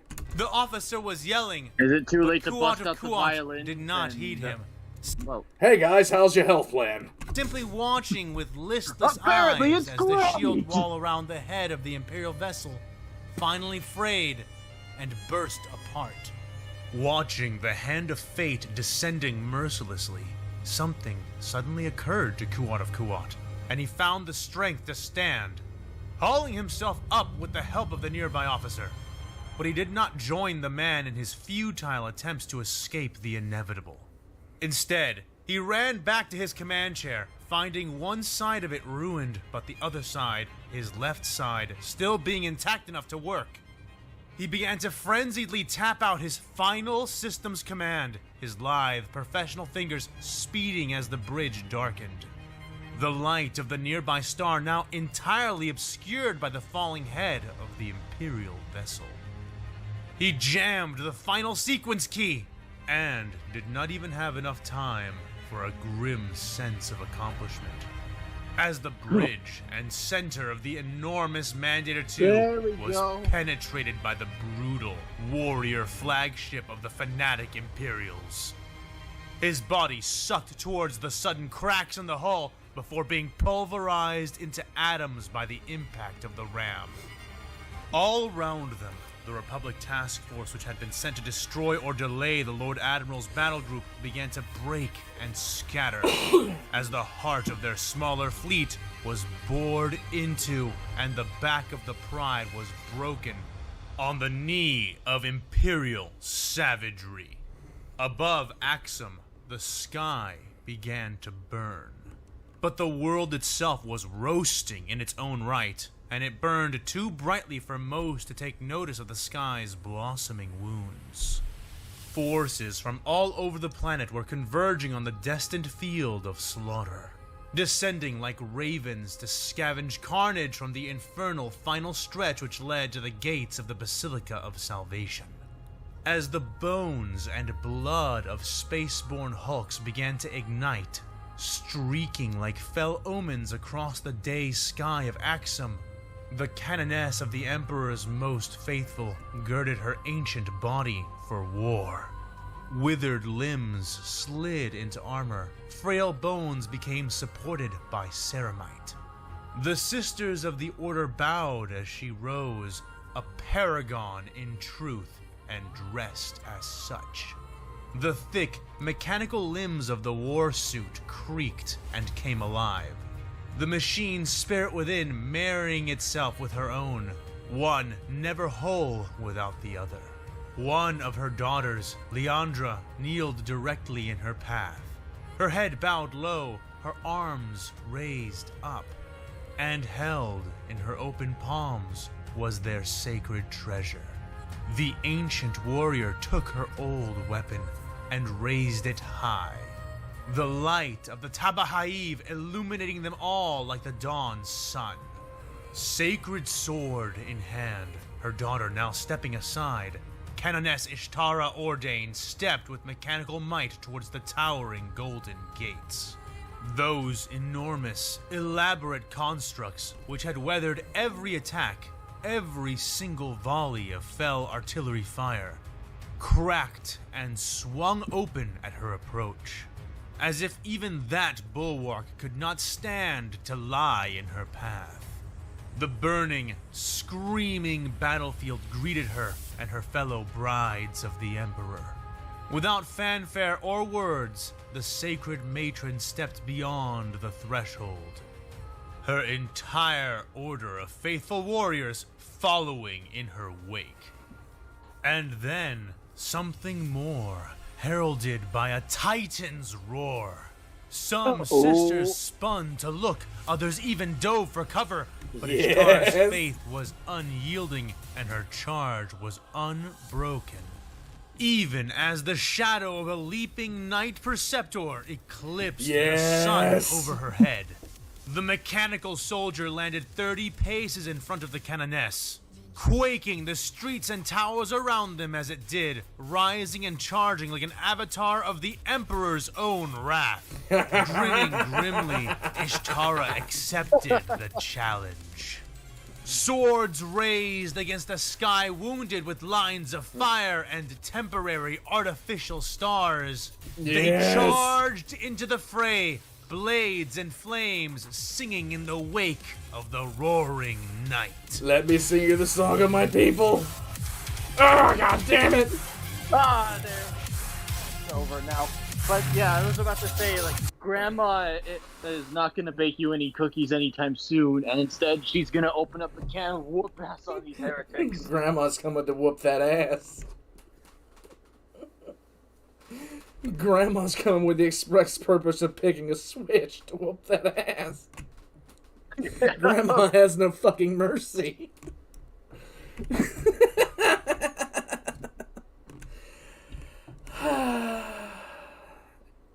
God, this was good. Anybody else have fun? Or was it just me? Was it just me? I had fun. No, I had fun too, boss. Hobbit says he said brides of the Emperor, not sisters. Originally, the sisters were called the daughters of the Emperor. When they were with Go Van Dyer, they were the brides of the Emperors. The brides of the Emperor. After that, they became the Sisters of Battle, or the Sororitas. So, technically, it's still a name that they can be referenced by, but it's an outdated name. Oh my god. Imagine the Legion of the Damned showed up. Bye-bye, Jedi. Say hello to the Fallen of Fistful 5. Oh god. Yeah, pretty much. Fuck all of that. But if you want to hear something worse, boss, imagine if somewhere on like either the Republic or like within the Imperial fleet, like there's some sort of Alpha Legion double agent hiding somewhere. There probably is, considering it's the Alpha Legion. Austin King of Game. Hey, I got a question. Have you seen Killzone Hagen or Empire or Highgast, aka Killzone Krieg Guardsman? No, I have not. Fluffy Dreadclaw, if you didn't see before, what do you think the odds are that the Imperial Enclave survives with this enough force to push forward, even if they win?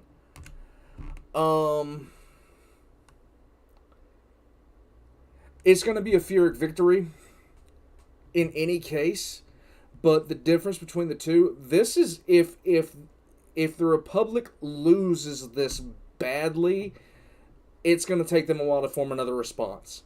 The Imperium, if they lose this at all, they can't replace their losses. Not readily. Hobbit says, could the Canoness be one of the original brides? No. The original Brides of the Emperor was 5,000 years prior to this. Yeah, there's no way she could have lived that long. Yeah. Thank you, Hobbit. Flo. Ghosted Mares. Okay, hold on a second.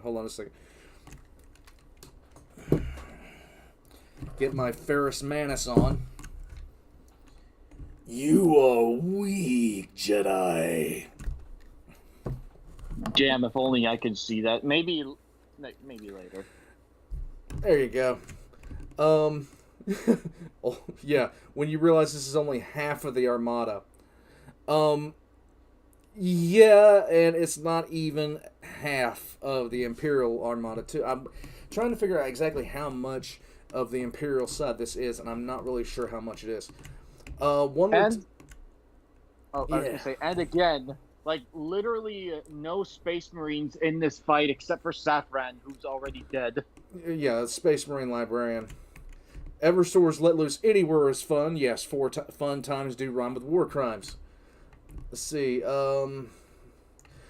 The Canoness is probably anywhere in the neighborhood of 400 to 500 years old. But that would be, she would live almost 10 times over before she would consider herself a bride of the Emperor. I should see Killzone. It's good, and the Hellguest are awesome. I have no doubt. Omega's reaction to this: the simulation is a cheating bastard. Are you saying, Dr. Nama says, are you saying you want Manus fighting Jedi? No, it's because without my hat and glasses on, I have been told I look like Ferrus Manus. She's 700, so yeah, so she's definitely way outside that margin, but she is good and old. Fluffy Deathclaw asks me, how would you think the Imperial forces would react to the potential reconstruction of the old Darsh by their action? I don't think they'd give a shit, to be honest with you. I really don't think they'd give a shit. Omega's about to grow up real fast. Omega is about to start crying because the computer's cheating. The computer's fucking cheating. Hey, at least she took all of this much better than like how Shinji did in Evangelion. We have not seen her reaction to what's going on yet. Her battle group is falling apart, and she should be winning according to her right now. Grandma is not. Phalia says Grandma's not baking cookies; she's baking you. I mean, these are the Sisters of Battle, so that's accurate. Mm-hmm. Western Spy, hey old man, your opinion I need. Sly Marbo versus Creamy Sheev. Sly Marbo. Yeah, Sly Marbo. Sly. The reason I say Sly Marbo is because Sly Marbo is he is a Mary Sue of Mary Sue's. He is ridiculous. It's Sly Marbo. What'd you expect? Dark Innovator says, what Primarch will be fun to see fighting the Jedi? I'd have to say Magnus, probably. No, not Magnus. Not Magnus. I would like to actually see Angron fight the Jedi. Oh. I'd like to see Angron pre Demon Prince fight the Jedi. Omega says Grandma's got the wooden spoon and she isn't baking a cake. Yeah, one-on-one a Titan Marbo. Yeah, no shit. Prophet says there's a theory that the Legion of the Damned is Ferrus Manus as the leader has no head, and that is probably accurate. That is probably very accurate because he is dead. So too. I fully anticipate Angron would turn, like, just do a full Hulk.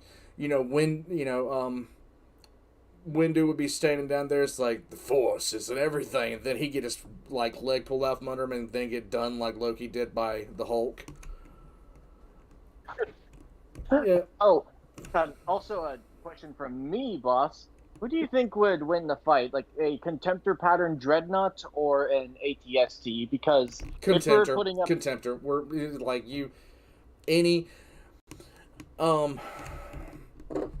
AT-AT, ATST, AT-ATST, however you want to combine it. The Empire's ground vehicles are completely, aside from the tanks that the clones use, anything used by the Empire is pretty much fucking worthless when you put it against any Imperial vehicle. Any Imperial vehicle. That's why I decided to go with a Contemptor pattern Dreadnought, because if you put it up against, like, say, a Knight or a Titan, it's completely unfair. Yeah, like, it's unfair. Sentinel versus ATST, that's a toss-up Western. The ATST would probably still lose just because the Sentinels used to getting shit fired at it. Kubik, you recently got access to Angron mode? Sweet. Let's see, what else? Let's see. I saw another comment and I did not. Hold on a second. How would Dr. Anonymous ask, how would the Jedi deal with Conrad or Fulgrim? Conrad would make them shit themselves. And Fulgrim, never mind, I'm not going there. Conrad would devastate the Jedi. No questions asked. He would fuck them up. Fulgrim would try to see if he can synthesize the midichlorians into some sort of drug. Yeah, he probably would do that. Flo asks, does anyone else think the Demon Corvus Corax would be fun to see in the shoot? Dr. Anonymous says, what would Perturaba think of the Jedi? Good target practice, probably. Fluffy Deathglow, as a side note, do you have any experience with the Exalted universe? And how do you think that would fare against the Imperium? I do not have any experience with the Exalted universe. I don't. Conrad not well. Okay, so my obvious question, Lion versus the Jedi from Dark Innovator. Come on, man. It's the fucking Lion. If you gave the Lion 100,000 Space Marines with an appropriate fleet, he would conquer the Star Wars universe, given the right amount of time for it. In any case, I'm going to start wrapping this thing up. And I'm going to be getting ready to go to sleep because I should have been in bed 2 hours ago. Didn't mean to hold you up there, boss. Hatter asks, what if retired custodian shows up? I don't know, to be honest with you. I do know any custodian in the Star Wars universe would immediately outclass pretty much every fighter they fucking have. Instantaneously. The only one that would be able to probably stand up to them is Palpatine and Anakin. And that's it. That's fucking all. Saffron would get pimp smacked by a custodian. Nick says, I just realized Angron is the Primarch equivalent to General Skywalker. Both started as slaves but turned against their new masters, believing they were betrayed with rage as their downfall. Nick, that was fucking deep. Wow. It's a neat way of looking at things. Yeah. Dr. Anonymous, could Perturbo figure out Creamy Sheep's plan given his abilities? Probably. But most likely. If I were to pick the best Primarch to go against Creamy Sheep, like the absolute best Primarch to go against Creamy Sheep, it would be the Lion. It would 110% be the Lion. The way you deal with the Custodians and orbital bombardment, yes. Alright, so guys, this was fun. Eventually, when I do these from now on, I think I'm going to do an after stream Q&A, stuff like that. It's where, you know, we can talk and bullshit and everything like that. Yeah. This was fun. Yeah, this was an awesome episode. Oh, I agree. Can we get an X in the chat to thank Prophet? Thank Prophet. X in the chat to Nuke Eagle. I didn't mean it. Okay, so Slacker, Thank the reason I say the Lion over Hawkboy, Hawkboy Sanguinius, if we were talking, we want to conquer the Star Wars galaxy and then make it a point where, whoever comes along can diplomatically bring everyone into the fold, then we're talking Sanguinius. But he would not be nearly as effective as the Lion. He was not nearly as effective a general as the Lion himself. The Lion, on the other hand, would brutally conquer the entirety. Like, if you gave him 100,000 Dark Angels, he would brutally conquer the Star Wars universe. But he'd still face rebellions. And yes, actually, Dark Innovator, the Lion and Perturabo would have been, if Perturabo wasn't betraying the Emperor, he would have been really good friends with them. And it was actually the Lion that gave Perturabo the massive siege engines that were used at Istvan V. The Lion gave them to Perturabo. Could the Lion win against Horus 1v1? Pre-heresy, yes. Post-heresy, no.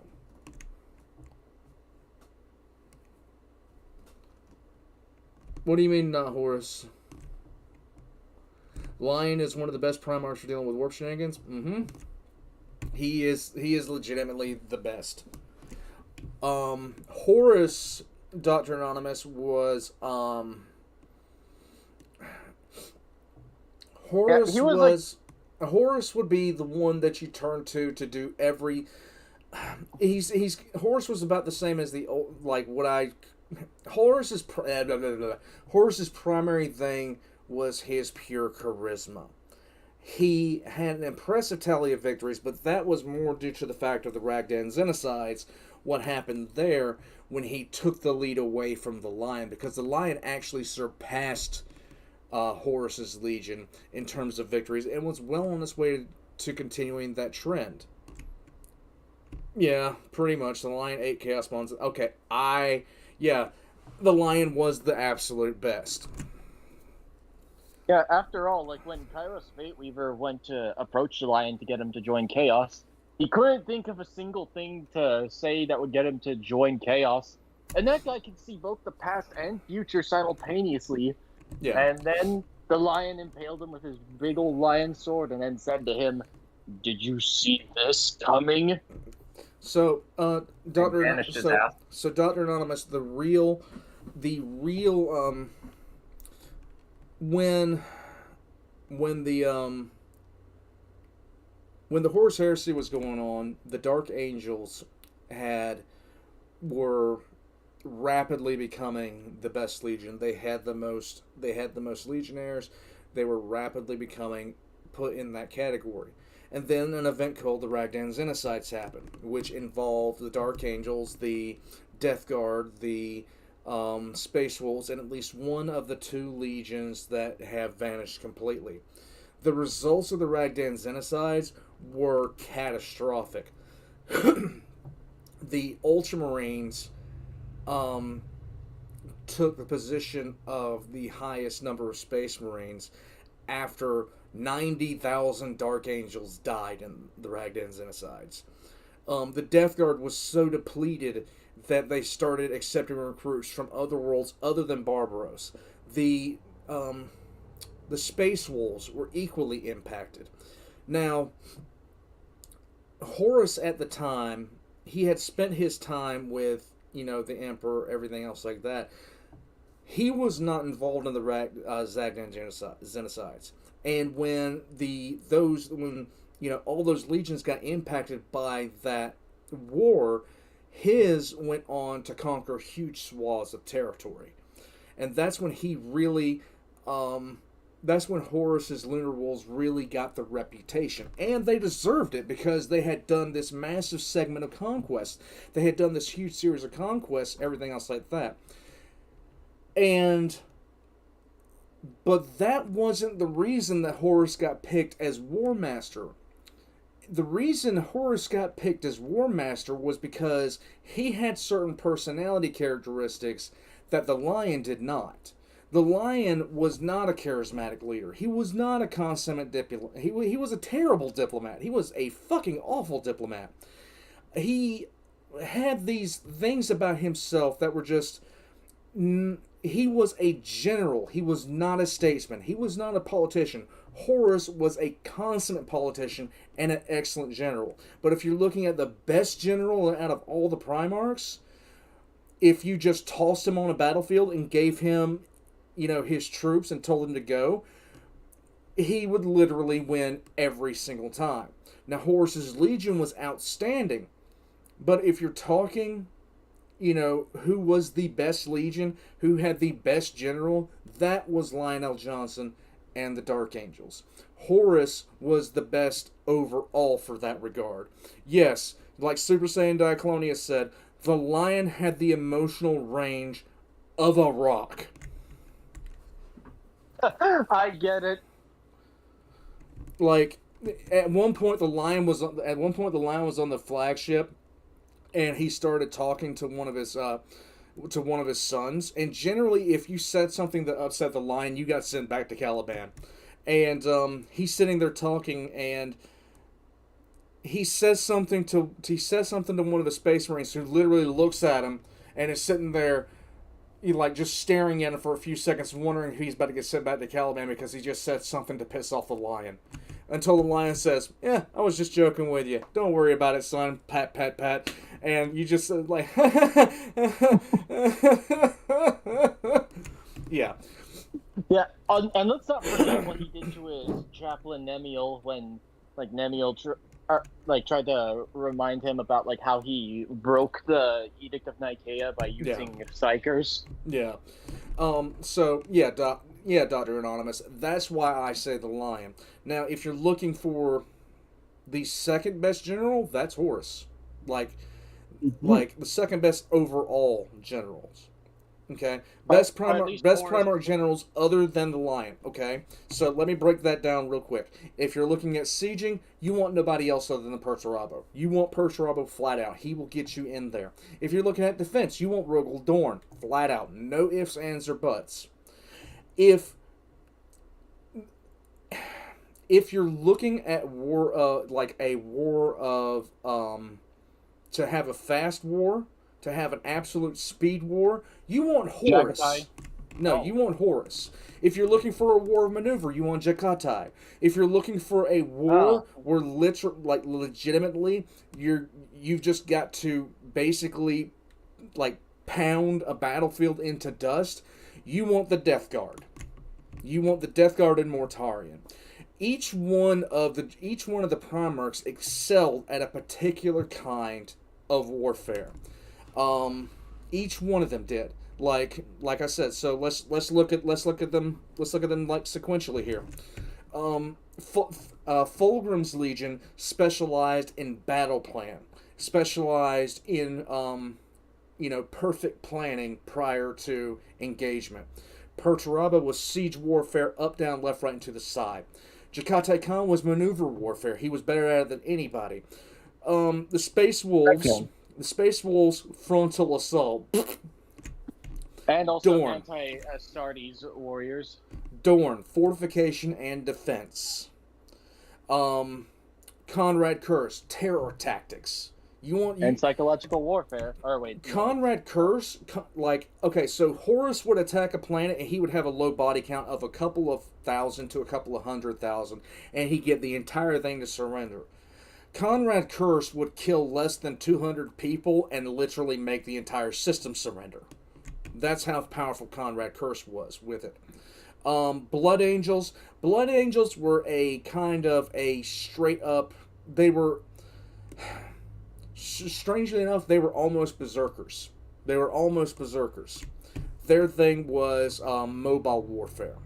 10th Legion, Ferrus Manus, they were mechanized warfare. 11th Legion, we have no fucking clue. Angron's Legion would have been similar to the Blood Angels, but they were flat out, berserkers. That's all they were. Ultramarines, like I said, logistical supply base. That's how they worked. Death Guard was... Basically, they were there to take punishment. That's what they did. They locked shields and walked forward through everything. And part of their Legion thing was to basically take a lot of punishment.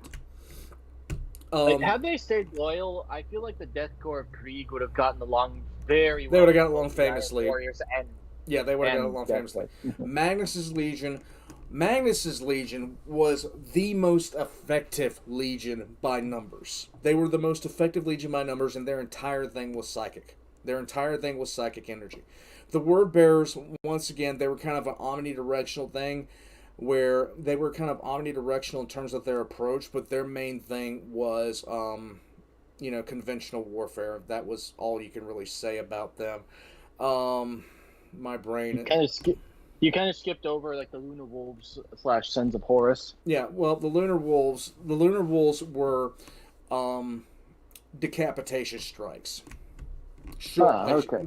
They would wage short and brutal warfare. That's what they would do. Salamanders, I can kind of guess what they'd be. Just like Salamanders are similar to the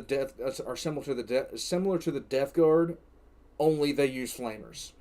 And then, of course, Corvus, Corax, and Alfarius, reconnaissance and assassination. That's how they operated.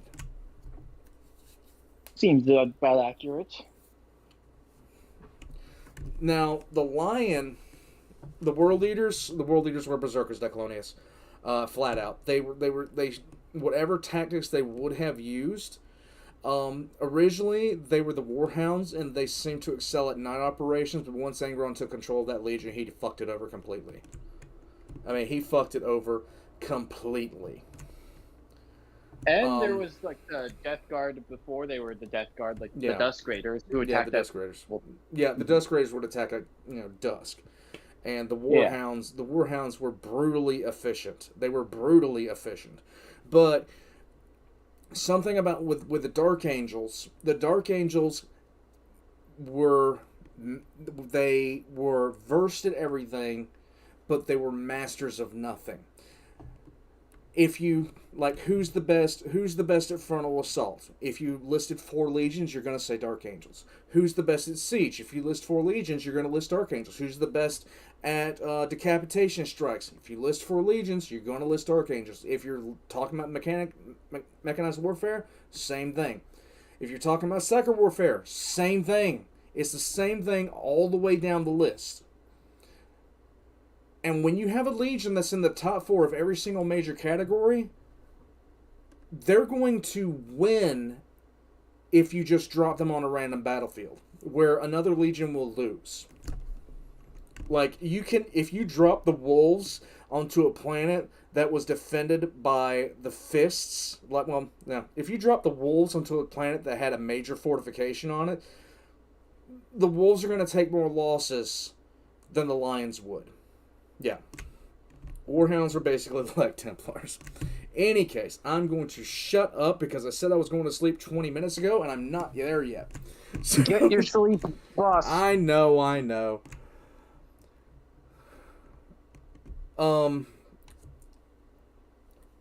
Flo says, I thought it was between the Raven Guard, Alpha Legion, and Night Lords who are the most effective for numbers. Well, Flo, I was talking about an open battle. Now, if you're talking about the most effective in terms of casualties inflicted versus, compliances gained, that would be the Night Lords. Dark Innovator says, Dark Angels are also known for experimental weapons and extermination. Yes, they were there to kill the Thunder Warriors. They were one of the only ones. And after all, but also the Emperor trusted them with a bunch of tech and weaponry from the Dark Age technology. Oh, yeah. Anyway, guys, I'm going to sleep. This has been a fun day. I'll catch you guys next time. Yeah, thanks for letting me on, boss. No problem, bud. Yeah, anyway, get your sleep. And I'm going to head out to do some errands now.